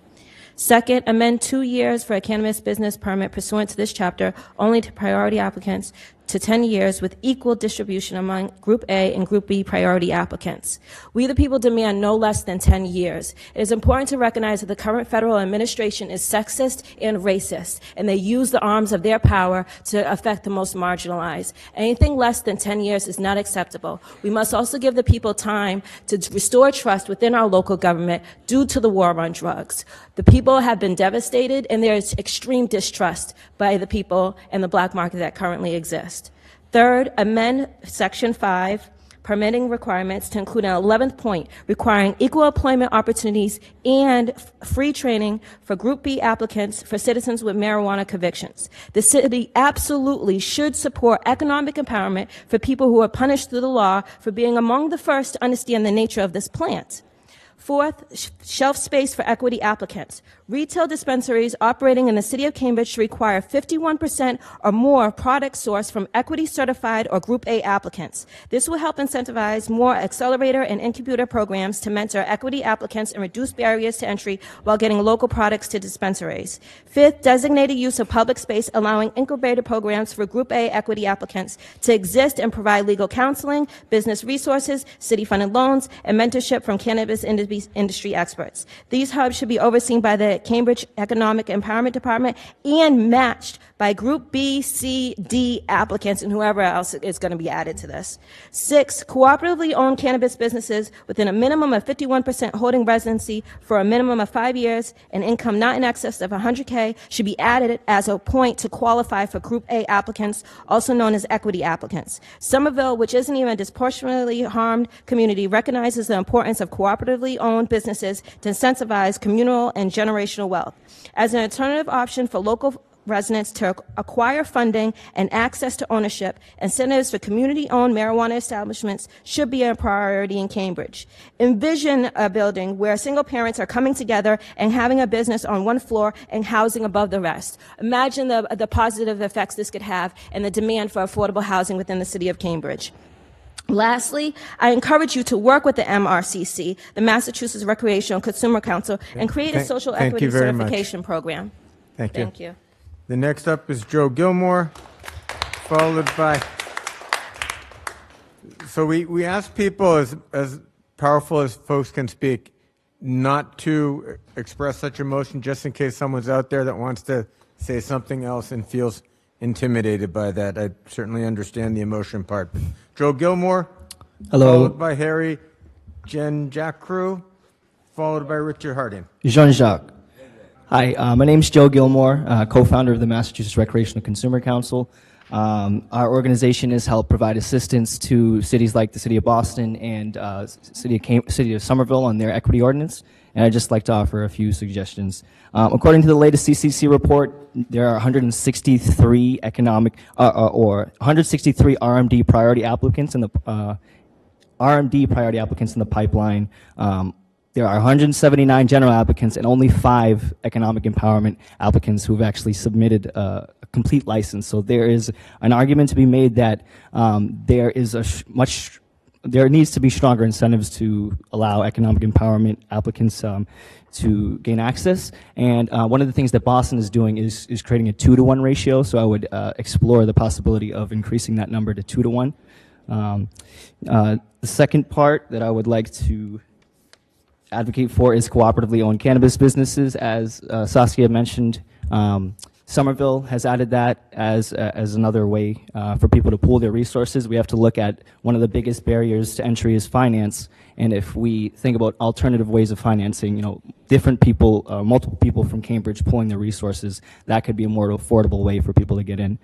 And then finally, just going back to Mayor McGovern's point earlier about cannabis businesses donating proceeds towards a social equity or towards a social equity technical assistance fund. In the regulations right now, there are voluntary regulations that say if you donate 1% of your revenue towards the social equity program, then you would be considered a social justice leader. In response to the lack of equity and the lack of economic empowerment applicants, we believe that should be a mandatory requirement. So specifically for general applicants and multinational companies, they should be donating so that this fund that's supposed to help economic empowerment and equity applicants is well resourced, well funded, and you guys and they can actually have grants that can help fund their businesses. Thank you all very much. Thank you very much. Next up is Harry Jean-Jacques, followed by Richard Harding, followed by, Marius, Marvin Gilmore, maybe? I think. I'm not sure. Hello. Thank you for your time. I'm Harry Jean-Jacques. I came here to talk to you about the ancillary market. I have a felony on my record. I can't touch the plant. Therefore, I had to pursue a different avenue in terms of media. I think it's very unfair that people like me are enabled to enrich themselves or the community through this billion-dollar green rush. I feel like people involved in the illicit market with felonies on the record should be first priority in terms of contracts. Also, if you're an economic applicant or anything like that, any special program, I feel like restrictions should not be applied to you because you've already been disenfranchised. And if you're really talking about equity, why are we putting restrictions on people who have been proven to be disenfranchised by the drug war and all types of white supremacy? And that's it. Thank you. I appreciate it. Thank you very much. Next up is Richard Harding, followed by Marvin Gilmore, followed by, looks like, Dolan Duncan. Oh, and also, Ken, if you have written comments, I should have said this earlier. If you have a written statement, if you could leave it in the basket by the podium, that would be great. Thanks. Or email it to the city clerk later this evening. Thank you, Mr. Chair. Good to be with you and the other councilors. I just want to first and foremost thank Councilor Siddiqui and others who have led the charge, and Councilor Carlone and others who have really talked about economic empowerment groups and making sure that this was an equitable opportunity for kids in Cambridge like me and my group. So my group is called Green Soul Organics. We are set up differently. We have a foundation side, which I'm the president of, and that's a nonprofit side, and the for-profit side, which my childhood friend Taba Moses is the CEO of. And we look to be the first seed-to-sale African-American owned cannabis company on the East Coast. Why I'm here today, though, is just to talk a little bit about some of what we've been going through as a vetted state economic empowerment license group. And I just want to let you know that there's so many more barriers that we need to talk to maybe offline that people have to go through, whether it's financing, whether it's siting, whether it's getting community host agreements. There's a lot of barriers that our group has went through to get to this place. I want to talk just about a couple of things in the particular law, proposed ordinance. So one, I think that we need to make sure that we're defining social equity group. I think it's different than economic empower group. I think it sets up competition in a different way for groups like mine and the other Cambridge groups that are here that are already vetted by the state. So we need to really look at what that means. It could set up another category that actually makes more competition for us. I think we also need to think about if you have a social equity group, if they partner with someone who has 49% of their business, in a sense, they can control that whole company if they do it the right way. So we just have to be very careful that we're not mixing the two groups. I'd also say, and this has been shown in the Globe Spotlight, that many companies are preying on economic empowerment applicants to do this in a way. So you need to look at that from a Cambridge perspective. I was very concerned, and I talked to the mayor coming in about the natural rollover of the medicals. I do think that there's some injustice there, simply because in the medical conversation when it came about, there was never, ever any conversation about equity. And so if, black doctors never had a chance to ever really jump into the medical business. I understand that some of it is baked into the law, but I'd say this, that in Somerville they said no, in Boston they said no, and Cambridge is going to have to really tackle that in a different way because I do think that it may set the playing field differently. For us, we're looking at, as kids from Cambridge, an opportunity of a lifetime here, quite frankly. This is going to change the lives of us and our families in a way that we would be able to be part of this emerging industry as Cambridge kids who own their own cannabis business in the city, and we're looking forward to working with you to make that a reality. I'd also say I want you to think about something and just ponder this. I believe, and this was when the rollout, when Colorado rolled out, I believe it was 750 licenses, I think, were granted. One was a minority-controlled license. So let's be clear about who's going to benefit from this if we don't do this right. It's going to be the same people that have always benefited, the big conglomerates, the big companies. And so for my group, all kids, 6 of us graduated from Ringe and Latin, we're looking forward to this conversation, and my partner, Taba Moses, will talk more about what we need to do to make this a reality. Thank you very much. Thank you. The next up is Marvin Gilmore, followed by Dolan Duncan. Followed by, looks like W. Brune.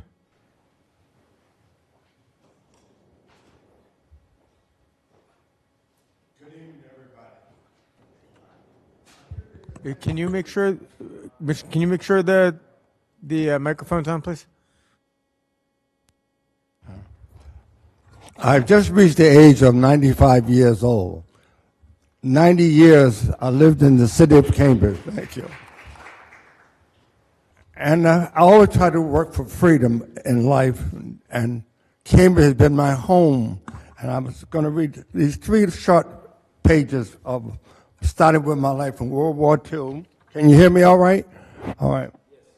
I reside at 26 Mount Vernon Street in Cambridge. I'm an honored World War II veteran.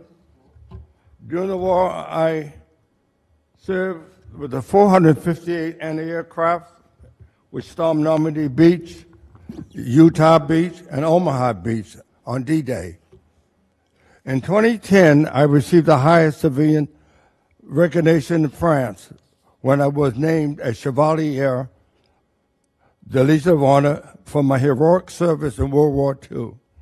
In spite of this service, at the end of the war, when I planned to depart from Glasgow, Scotland, and return home, I was denied passage on the military ship with fellow soldiers in the all-white 333 refrigeration company. I had to, come back home in a small tugboat to cross the Atlantic and return back to Boston.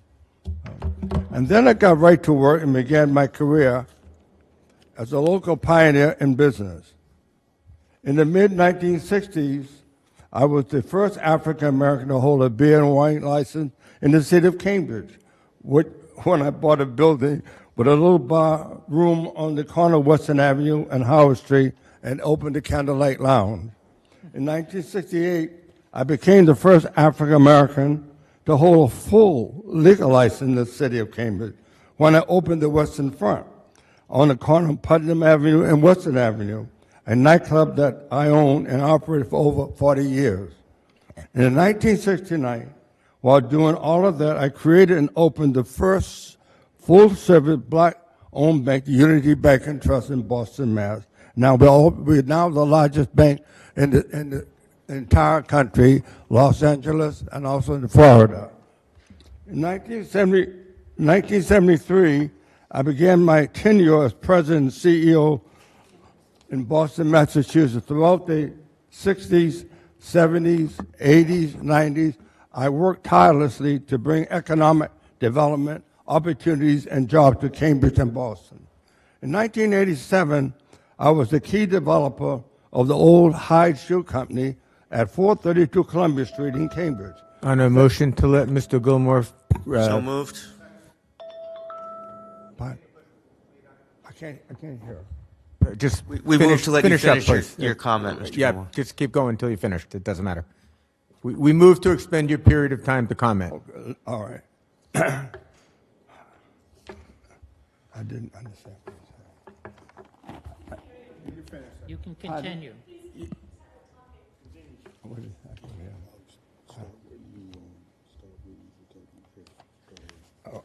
I'm sorry. Through the guns in the World War II, my ears aren't that great. I'm sorry. In 1987, I was the key developer of the old Hyde Shoe Company at 432 Columbia Street in Cambridge. Thanks to Tip O'Neill and $1 million federal grant, was created the Cambridge Business Center, 120,000 square feet of office and incubator space. I also developed 50 acres in Lower Roxbury and the New Market District and brought major businesses and organizations to the area, including the Digital Corporation, Morgan Memorial Headquarters, and BU University Biomedical Laboratory.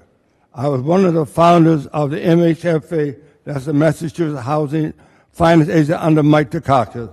And most recently, I was one of the developers of the new Marriott in Roxbury, just opened up a week ago. Why does this matter? From the moment I landed in Boston after the war, I had a vision for my community, and particularly for communities of color. This vision was rooted from my parents who escaped from slavery in the South to freedom here in the North. What is my vision? It is for greater economic opportunity for people of color. And more important, is about people of color taking responsibility for their community. Here we are in the year 2019, almost 80 years since the start of World War II, because as a community, we're still being left out of the opportunities. In this case, the emerging cannabis industry in Cambridge and Massachusetts again, I find myself as a crusader in a new fight. I'm chairman of the Western Front LLC, a certified economic empowerment applicant under the Cannabis Control Commission. I'm again struggling to enter the emerging cannabis industry as a first. It has been widely reported in the Boston Globe and other newspapers that the cannabis industry is being influenced by big cannabis companies. This is even true in Cambridge, where I was competing for a cannabis location on Church Street, that's in Harvard Square, and was outbid by the big boys through a social equity applicant. This industry has started on the wrong foot. I can say that because I have gone through the process for the past year. We here today have an opportunity to bring equity and fairness to this process. What do we want? By including social equity applicants in the ordinance, we are adding an additional barrier of competition for economic empowerment applicants that already have a steep mountain to climb. So my recommendation is that the barrier be removed, that we give preference to local residents, women, and minorities. This is an incredibly expensive, complicated, and a tough industry to crack, and maybe tougher than any other economic challenge I have come up against. Again, at the age of 95, I find myself as a crusader for freedom. I thank you all. Thank you very much.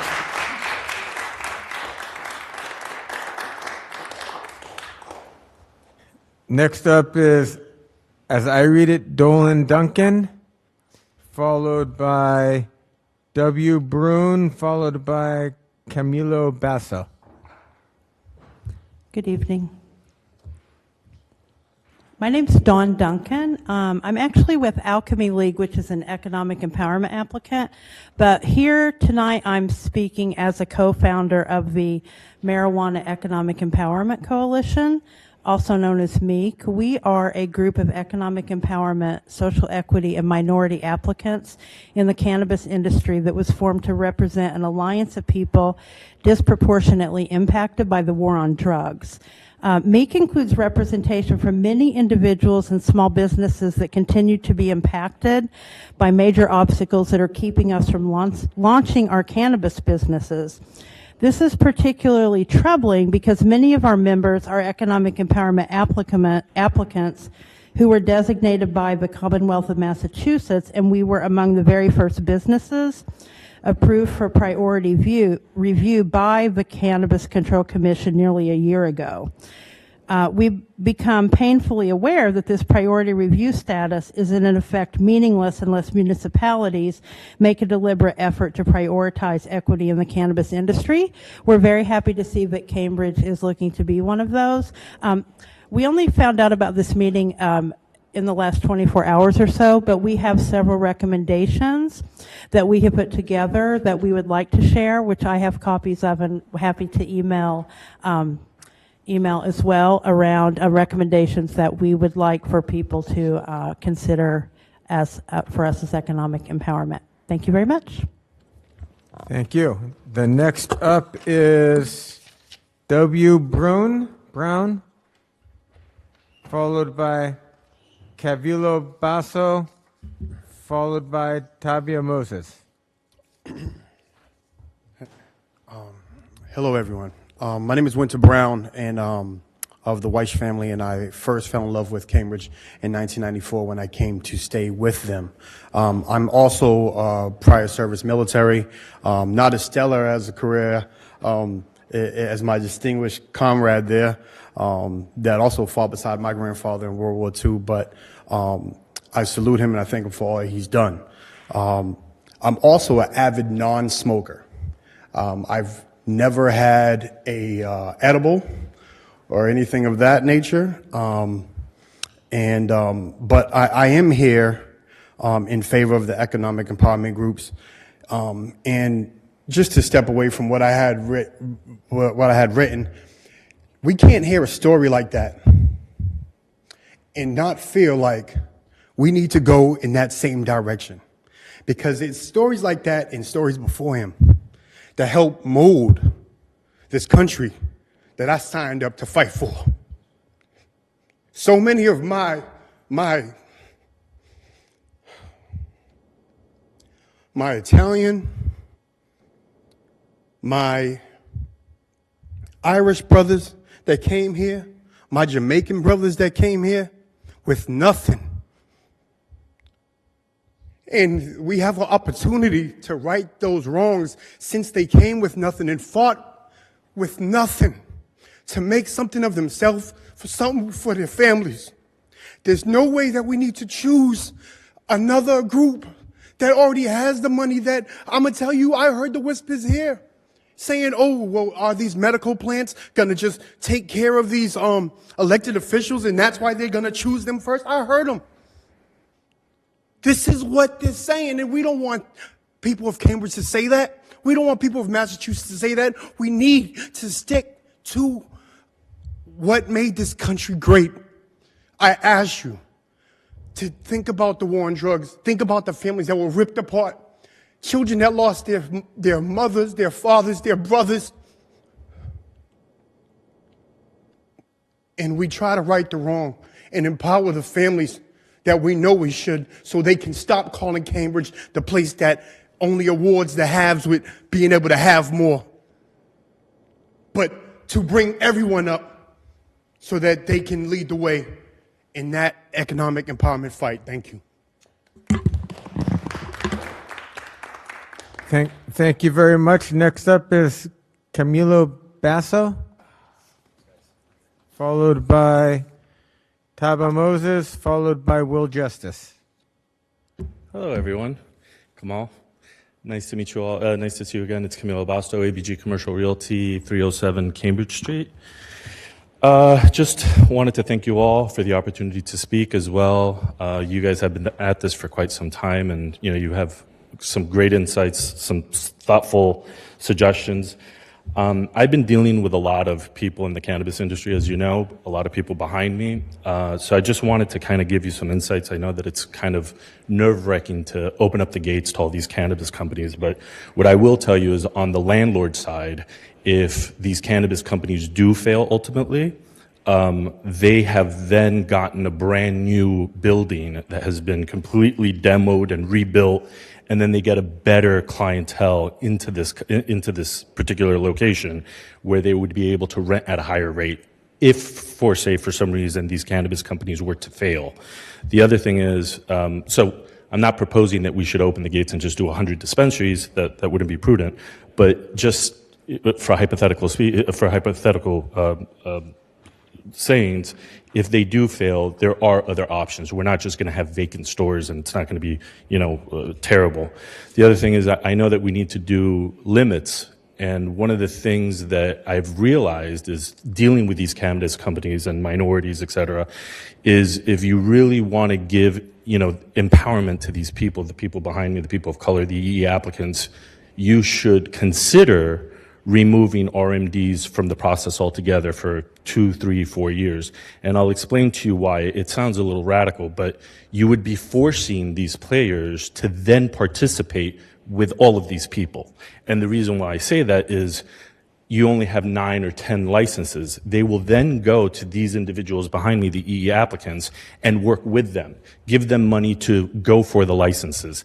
And ultimately, if you do give RMDs, the existing RMDs, licenses, retail licenses in the city of Cambridge, and you limit to 8 or 10, we have how many RMDs? We have 2 with Revolution, 1 with Ascend, and 1 with Sierra. I mean, these 5, you're giving more than 5 to the most connected individuals in the state of Massachusetts. So if you really want to do an economic empowerment, and one of the concerns is, oh, wait a minute, are these guys going to go broke? Are they going to be out of business if you only do these EE applicants? The answer is no, and I'll tell you why. These individuals back here don't have the capital to do cultivation. Cultivation costs $5 to $10 million. So ultimately, they have to source the product from somewhere. And that somewhere is going to be Revolution Clinics. It's going to be Sierra. It's going to be Ascend. It's going to be Acreage. It's going to be Harvest. Those are the guys who are going to produce cannabis in quantity. These individuals, even if you were to give all 10 licenses to the individuals and the EE applicants, would still have to go back to the big boys to get and source their product. Thank you. Thank you very much. Next up is Taba Moses, followed by Will Justice.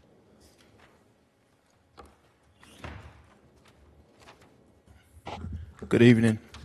Taba Moses, CEO, Green Soul Organics.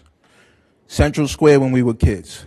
Hi-Fi Pizza, McDonald's, Burger King, Skippy White's, Manhattan Clothing, Woolworth, Venus Hair Supply, the Food Co-op, Libby's Liquor Store, Blockbusters. All these had one thing in common. None of them are black owned. I grew up down the port, across the street from the projects. I've witnessed the gentrification of my neighborhood and the simultaneous destabilization of our community, which the city is now working hard to rebuild. Central Square used to be a walkthrough and was the epitome of an empowerment zone when we were kids. Growing up, we didn't have access to anything but the YMCA. We never had access to Harvard. We never had access to MIT.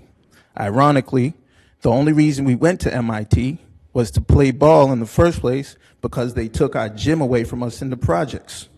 We've been denied access and opportunity. We've been denied the opportunity to learn, just like my parents' generation was denied access to public accommodations and the right to vote. When people talk politics, they often talk about the revitalization of the economy, job growth for the middle class, higher education. When people talk cannabis, it's time we start talking about revitalizing our community, workforce development for minorities, and access to a quality public education that will give us a chance to take advantage of all the ancillary jobs and opportunities that this growing industry and emerging industry is going to bring. Kendall Square was a landfill when we grew up. It was the only place we were able to play football. In our neighborhood now, it's the most innovative square mile in the world, possibly. And as far as I know, there isn't a single person from my neighborhood who has a job there. What is the opportunity structure going to be for minorities attempting to enter the cannabis business? What is the community benefit behind allowing big marijuana companies and RMDs to enter into the recreational market in our city ahead of empowerment applicants? How many minority-owned businesses does Central Square currently house today? I only know of one. That's Dennis Benzin's store, right? La Fabrica. With all due respect, Councilor Zondervan, I think you're taking the wrong stance on the role of cannabis Let's in not Cambridge. point out specific individuals, thanks. Okay, I apologize for that. To allow RMDs to open up in Cambridge's best locations ahead of empowerment applicants would be a disservice to our community. Make it easier for RMDs to qualify as priority applicants after they've already had a leg up doesn't make sense. Cambridge also needs to be careful not to create loopholes through so-called social equity applicants that allow big business to circumvent the system. You can be a social equity applicant that owns 51% of your company and still have no control of your board based on how your operating agreement is written up. If you ask the question today, how many black people from Cambridge have any ownership stake in any medical marijuana dispensary in our city, the answer is 0. How is it okay for these RMD operators to go from being lawyers, DAs, doctors, and Wall Street execs to legally distributors of the same product? Guys from my neighborhood got charged with school zone violations, possession, and trafficking charges for selling, without us being able to transition from where we come from in the same arena at the same time as they do is an injustice. Thank you very much. Next up is Will Justice. Mr. Chair, will you just remind folks that they can email, if their comments are in electronic form, to email to the clerk so that they can get included in the record? Sure, except you just did, so. I just did. And you can email the whole council at council@cambridgema.gov. All right. So my name is Will Justice. As a convicted felon, I can't even own anything. So that's one of the main things we talk about, this equity and all this other stuff like that, but still some of us are left out of the process completely. And that's due to these legalities that we speak on, and in the system where basically the thieves get to run everything. You know what I'm saying? So it's like you already stole and then you make a rule of no stealing.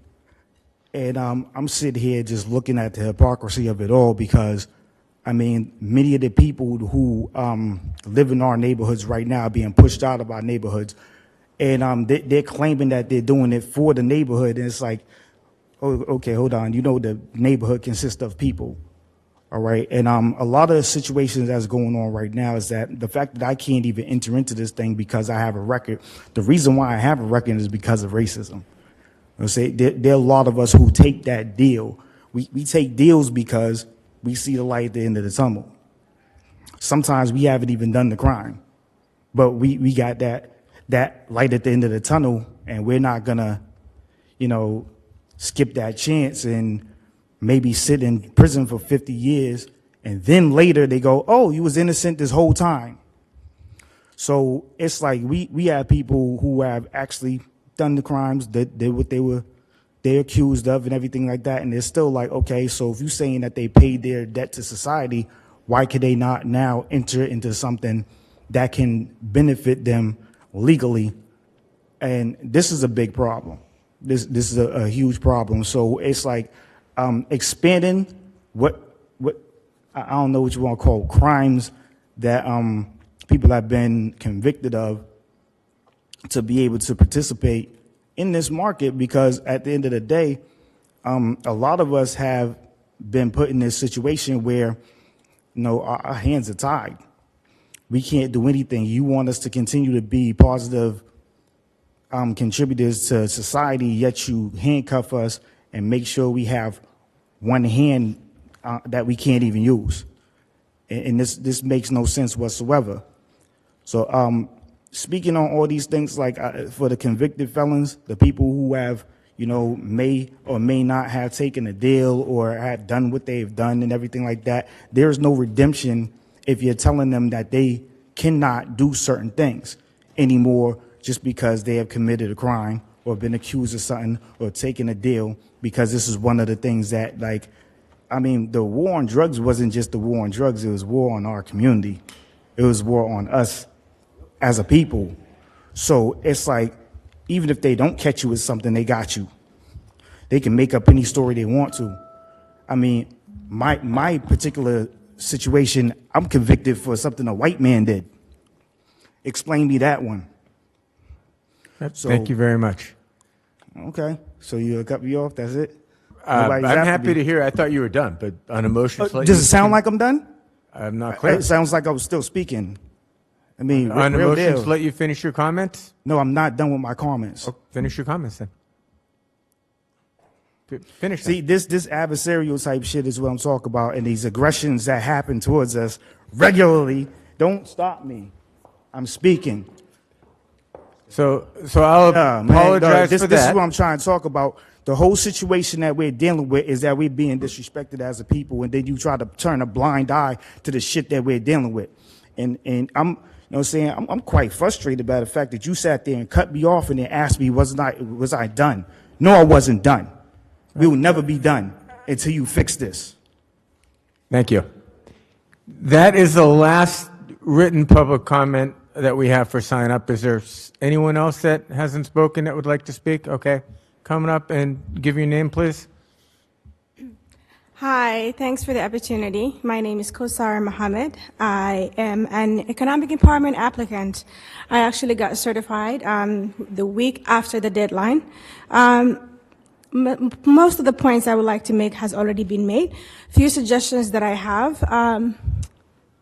Being economic empowerment right now means nothing more than getting priority review of your application. That is not an equity. That is not giving us an equal footing in the market.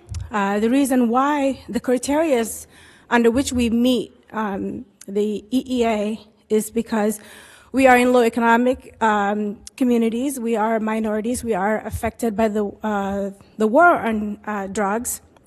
And because we lack financially behind, so to just basically give us something that does not is not tangible. We don't have there's no financial aid, there's no loan, and like many of the audience said, the requirements and all the there's a lot of obstacles to jump through. There's a lot of hoops, and one of them being host agreements.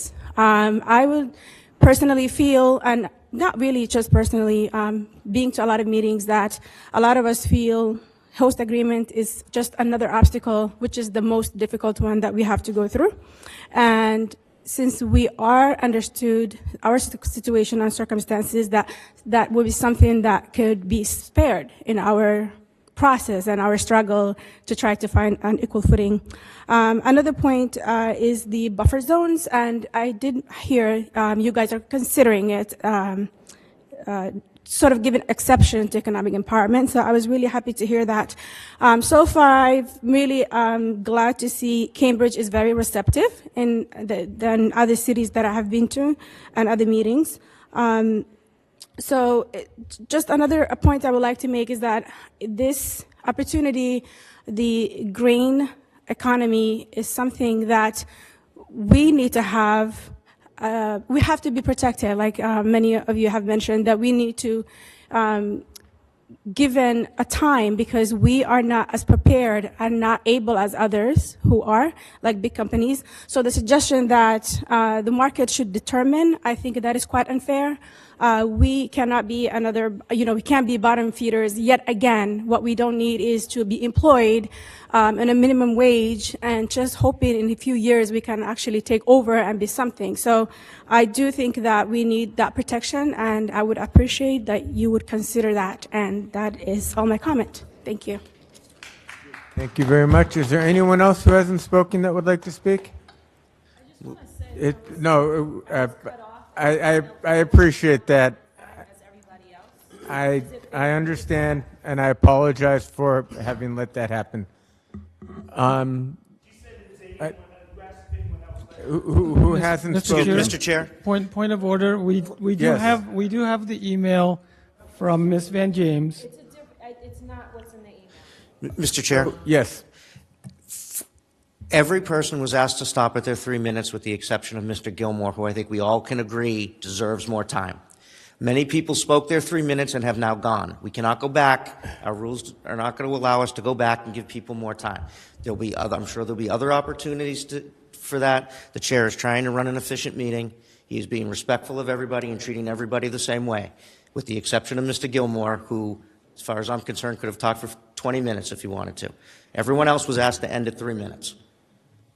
So on Yes. a motion to, you haven't Thank you. spoken? Yes, Okay. absolutely. If you can, Akuni, everyone. I'm a Mississauga native.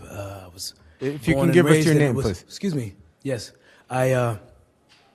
we put out public notice in 1974 that Medford's first-born king was born, and my native name is Chikonayawank Makuank.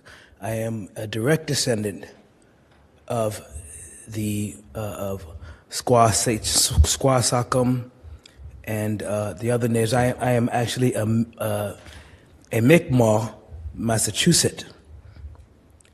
We have a treaty. I have a couple of questions. I haven't heard much about any regulations regarding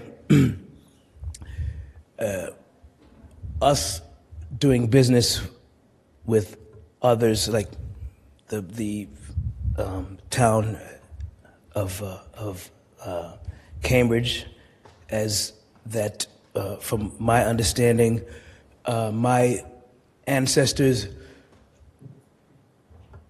signed over a deed. We had some sort of relationship. I'm not sure.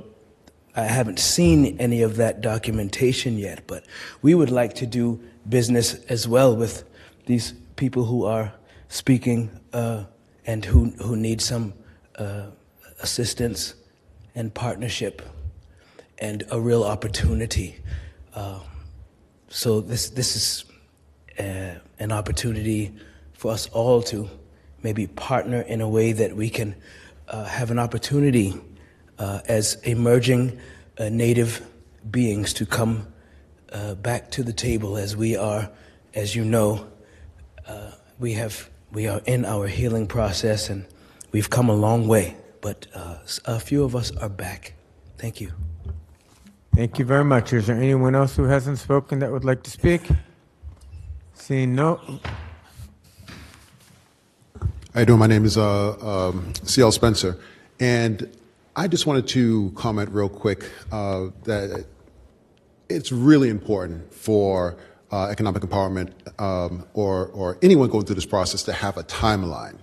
And I don't know if that's been discussed, if there are specific timelines that are detailed, 30-day responses, point people, point of contacts, those types of things, because they help with the fundraising that people will have to do. And because if they, say for instance, you have an investor or a potential investor, and you come to them and say, hey, this is where I'm at in the process, this is the timeline in which the city is going to respond to us. So we will know how to construct our business plans and have, just a basic idea of what's going to happen. And so I don't know if that's been spoken to, but I definitely wanted to put that out there. And also I wanted to add that it is necessary for, and I think everyone has already spoken to, or a lot of people have already spoken to this, to put the economic empowerment, to put the people of color who have been targeted, have been terrorized, unfortunately. You need to put those guys, us, first. And it's not going to hurt these RMDs one bit. They have enough money. They have enough. They have enough support to wait out, whether it be a few years, 2 years, 5 years, 10 years, 20 years. They have enough time. They have enough money. So do not be afraid to make them wait. And that's all I want to say. Thank you. Thank you very much. Is there anyone else who hasn't spoken that would like to speak? Move to close public comment. So moved. Public comment is closed. Mr. Chair? Yes. I just have a couple questions or points. So we heard a lot of interesting ideas and certainly moving comments. I think one thing that would help me, and I think would help a lot of folks in the community too, is to better understand what we can legally do and what we can't do, right? So we heard, a number of people get up and speak about folks that have felony records. I don't know whether the city can, I don't know if the city has any power over dealing with that or if that's a state issue.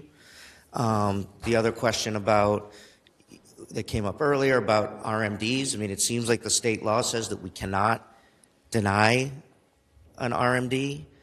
I know Somerville put something like that in their ordinance, but that's going to end up in court. And I just don't have we've heard a lot of things, and I don't understand we need to know what we can legally do and what we legally can't do around these issues.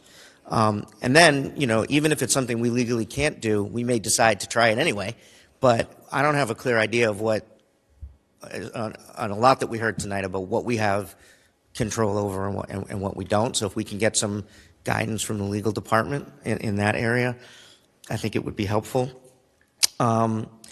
Also, I think that there's a lot we heard today about trying to support economic empowerment applicants with loans and training and things like that. All of that are things that I think are good and that we should do. I don't know if those fit into zoning, however. So the zoning is really about sort of where places can locate and what the requirements are. But there's going to be a lot of work that we're going to have to do to support these businesses, which isn't going to show up in this document, but has to show up somewhere, right? So I don't want folks to think that if something is not in the ordinance means that it means we're not going to do it in some other way, right? And I think we need to, I don't know if we do have other programs like Ms. Harmon, you mentioned about giving small businesses loans for signage and whatnot. I don't see why then we couldn't give some of these businesses loans for, for other things as well. but I don't know if that fit. I don't know if that's something that gets put in this document.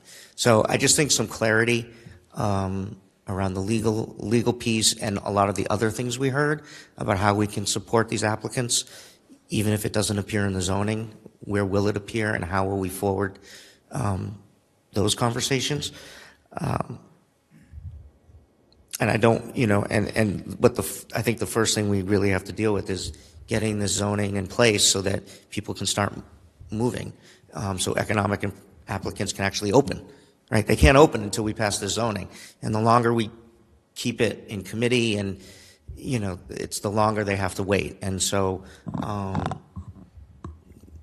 you know, I think we need to think about moving this along. So, Mr. Mayor, I think a point of clarification, the zoning got passed. This is the cannabis business ordinance. Oh, well, then I am reading the wrong thing, or I am reading it incorrectly. So Honestly, I don't think you were the only one who was a little bit confused about what we exactly. An ordinance, yeah, okay. But I do think I do appreciate what folks said tonight, and I do think that we have to be really thoughtful about how we're going to support these companies, these businesses that are really, you know, it's a David and Goliath kind of thing, and how do we support them to make sure that they can open? But I want to make sure we do that sooner rather than later. Councilor Siddiqui. Thank you. I'm glad that my comments, my concerns earlier mirror what we've heard today from public comment. And I concur with the mayor that we need to promulgate some regulations afterwards to discuss, you know, legal counseling and all, the whole host of other things that we can do to support the applicants. So I guess my question would be, and maybe we've talked about this, but like an alternating scheme of, if we want, I'm just trying to think of this creatively. If we let one RMD open, who wants to convert, the one who's got their license first, and then we allow, and then we wait essentially for an economic empowerment, then we alternate. I think we've discussed this, but I'm just throwing out there, I think we need to maybe get creative after we find out what we legally can and can't do to address some of these concerns. So that's something that I think, it's late, so I apologize, I'm not sounding too coherent, but some kind of, to consider some kind of alternating scheme. Thank you. Thank you. Can I comment on that, Mr. Chair? Just my concern about the alternating is, let's say we let an RMD get the license first.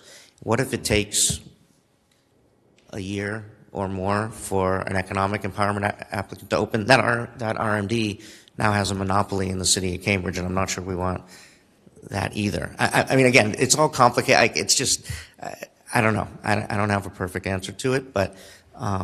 And then again, but it comes down to what's legal, you know, and what we want to do. And what I'm hearing from some people is what Somerville's trying to do is not legal. And again, we may decide that's okay and we'll challenge it. But we need to have, we need to have that information first. Councilor Zondervan. Thank you, Mr. Chair. First of all, I also want to acknowledge the comments and just to let people know that we're here to address those concerns. That's what we're trying to do right now. And as the mayor indicated, we are operating within the constraints of the law, and that means we have to think about different ways that we can address those concerns. Just to clarify a few things, someone said that we are considering buffer zone exceptions for economic empowerment applicants. We're not considering it. It's actually going to be the law as of April 20th. And that was the primary mechanism that we put in place in the zoning to allow economic empowerment applicants to have an advantage that nobody else will have in our city, because those will be the only applicants, as well as social equity applicants, who can operate within those 1,800 feet buffer zones. And what we're trying to do with this ordinance is to regulate some of the things that do not fit in the zoning. So we also heard some comments about not giving social equity applicants equal preference as economic empowerment applicants. And I certainly hear that. I understand that economic empowerment applicants went through a lot of process to gain that preference, and now that program is closed, and they may feel that they're not gaining any benefits from that. But I just want to read the eligibility criteria for social equity applicants from the website. There's only 3. It says, to be eligible for this portion of the program, individuals must meet at least one of the following criteria: have resided in an area of disproportionate impact for at least 5 of the past 10 years, and current income may not exceed 400% of federal poverty level, or have a past drug conviction and a resident of Massachusetts for at least the preceding 12 months, or have been married to or the child of a person with a drug conviction and a resident of Massachusetts for at least the preceding 12 months. So again, this social equity program created by the state is intended to address some of the inequities that have been presented to us, again, in very moving form. So we're trying to balance all of these things in this ordinance. I don't see how, if we exclude social equity applicants, that would be more fair. So I think we should stick with our current definitions of equity applicants in Group A.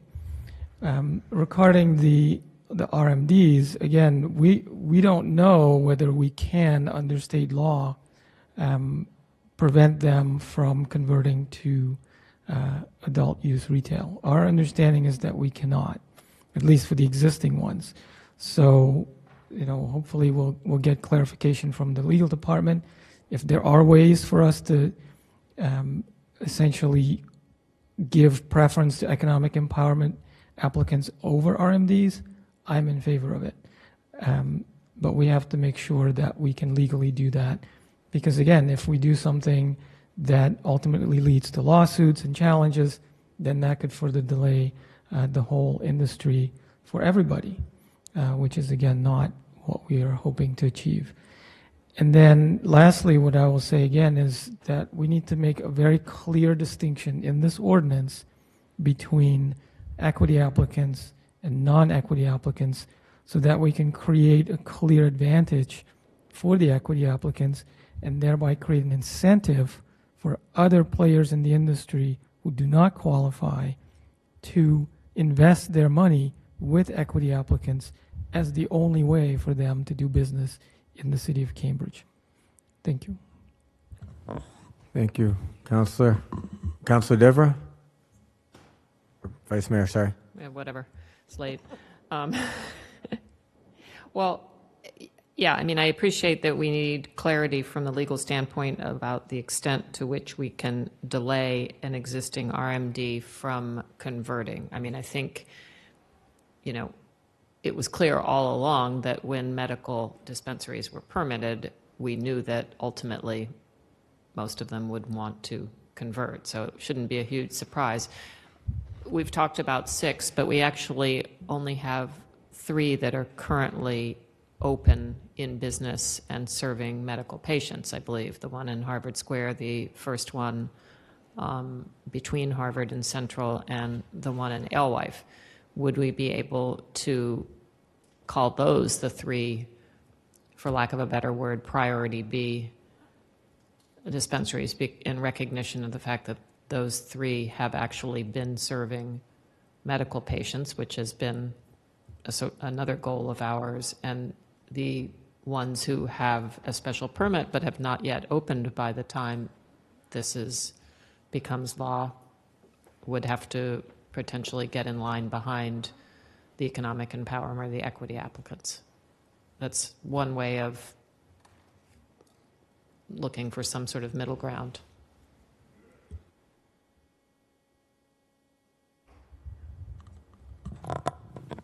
Councilor Carl, I'm looking, you're pointing someone. No, I thought Mr. Roberts wanted to say something. Excuse me, I'm wrong. Do you want to say something? No. I pointed to Mr. Roberts thinking he wanted to, and I wanted to encourage him to say something.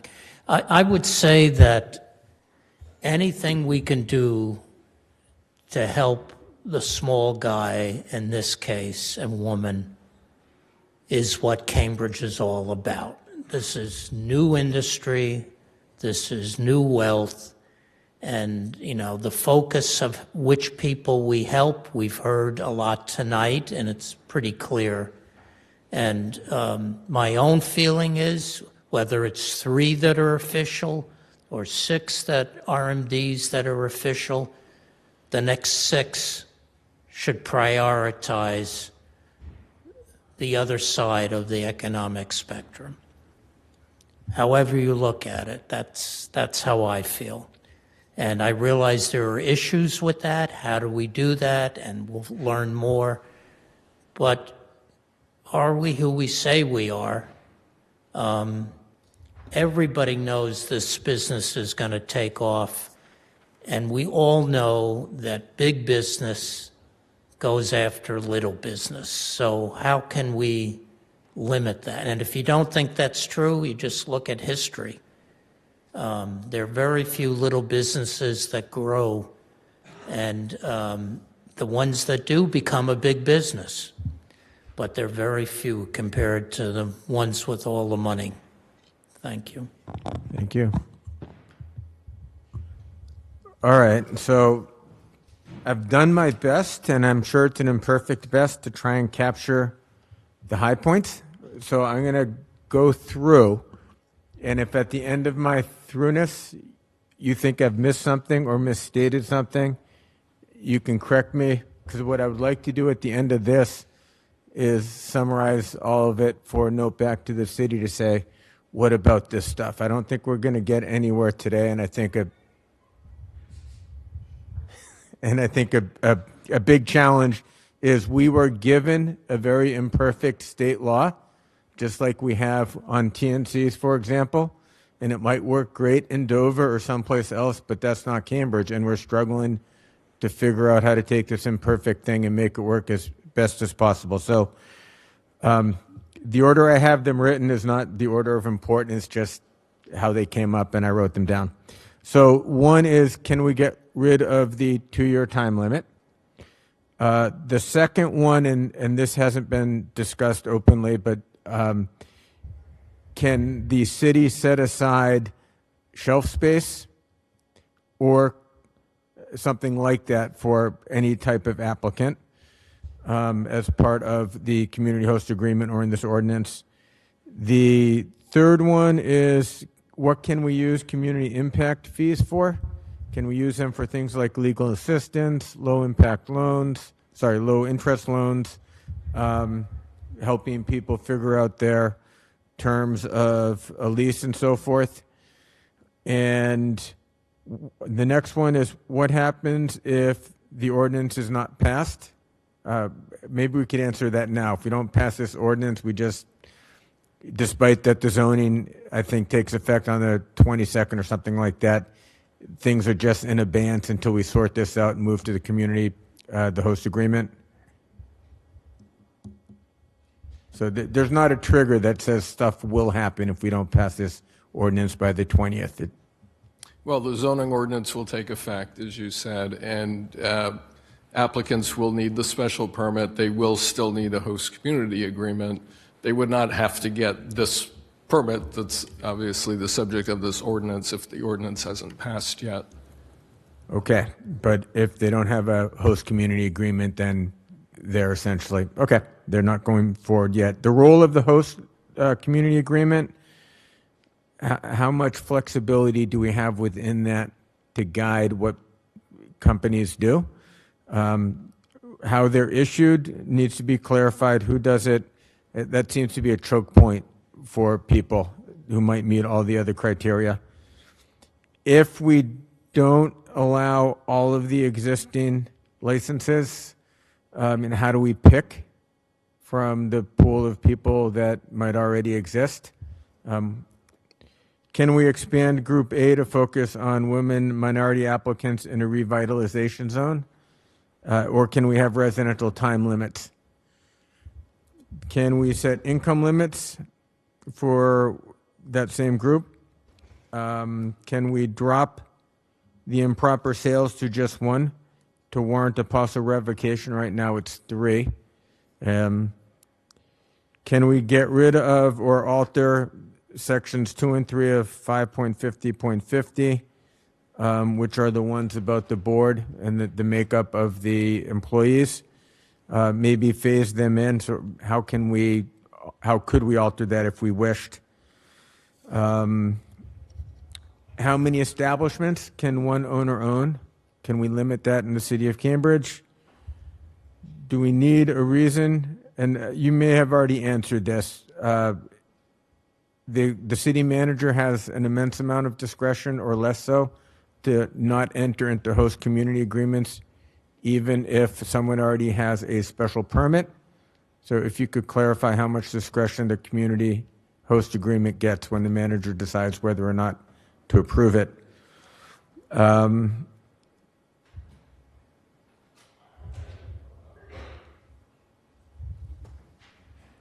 That's my list of questions. The concerns I have are, or that I think I heard were, are we setting up economic empowerment and social equity groups for competition? They're 2 separate groups with 2 separate criteria, but they both fit into the priority list under Group A. And all right, what did I miss? Or not? Councilor Siddiqui? Maybe you said this. I apologize if you did. Just the time period piece about, I think the mayor mentioned about hiring 51% minority, and then the other part of it, the board of directors, if we can have a compliance time period, whether is that legal or not. Can we phase that in? Yeah. Okay. And what I did mention was I understood from public comment that felons may be completely excluded from some of these opportunities. So, if that is in fact the case, can we change that? Yeah, that's what I think the mayor asked, yeah. Okay.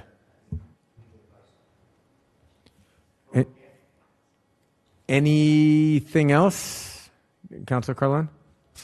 Councilor, you mentioned the 2-year date, and can we eliminate that?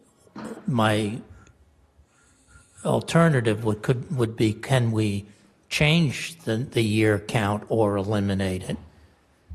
There's a difference, obviously.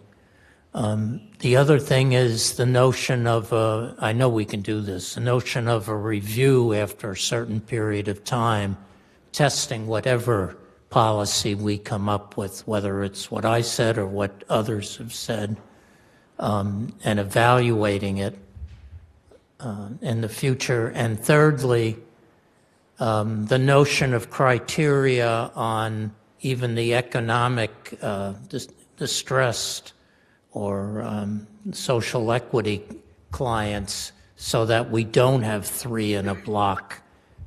It would obviously be moderate, but some kind of regulations on that. I remember the planning board during the discussions, I don't recall if it got into the final zoning, said that if an equity institution came in, it shouldn't be within 300 feet of an existing RMD or something like that. In other words, yes, you could come in the district within the 1,800 feet, but you don't want to be next door.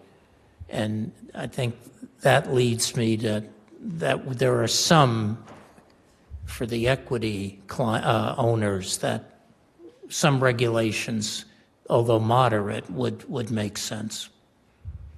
Thank you. Councilor Zondervan? Thank you, Mr. Chair, and I think you did a great job summarizing the issues. I want to go back to the time limit as well as the Section 5 alterations, because I think they're all connected in some ways. Perhaps one way to phrase what I'm sensing we would like to do is essentially to exclude non-priority applicants forever. And of course, future councils can alter that. So if we are clear in our definition who is and who is not a priority applicant, and so currently that would include existing RMDs, and that's a question mark whether we can exclude them. And then it would include the other equity criteria that are in the law and that we've discussed. And then we essentially say in this law that we will not provide a license to anyone who does not qualify as a priority applicant. And so the question to the legal department is, can we do that? And if we can, does that address some of the concerns that we heard tonight? So to rephrase your question, are you asking, can we say no to existing RMDs? I didn't quite. No, we already asked that question. But what I'm saying is, can we specify criteria for priority applicants, and then can we say anyone who does not meet these criteria will not get a license?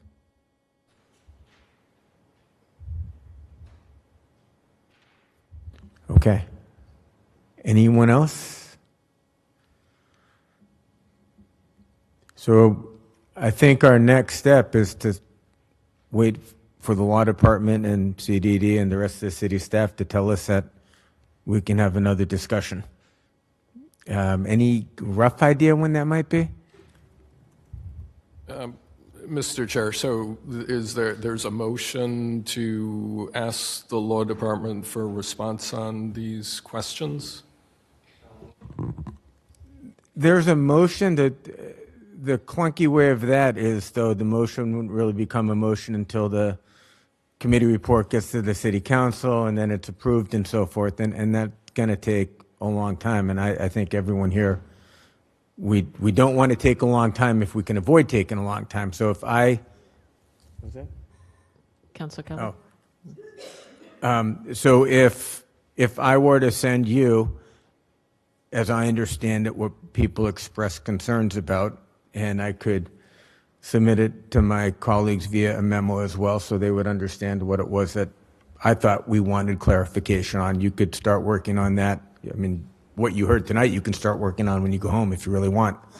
But I don't think what we don't want to do is we don't want to wait for this council order to result in a motion to go back to you and ask the questions that we've just been asking you. We'd like you to start on that as soon as you can find the staff time to do that.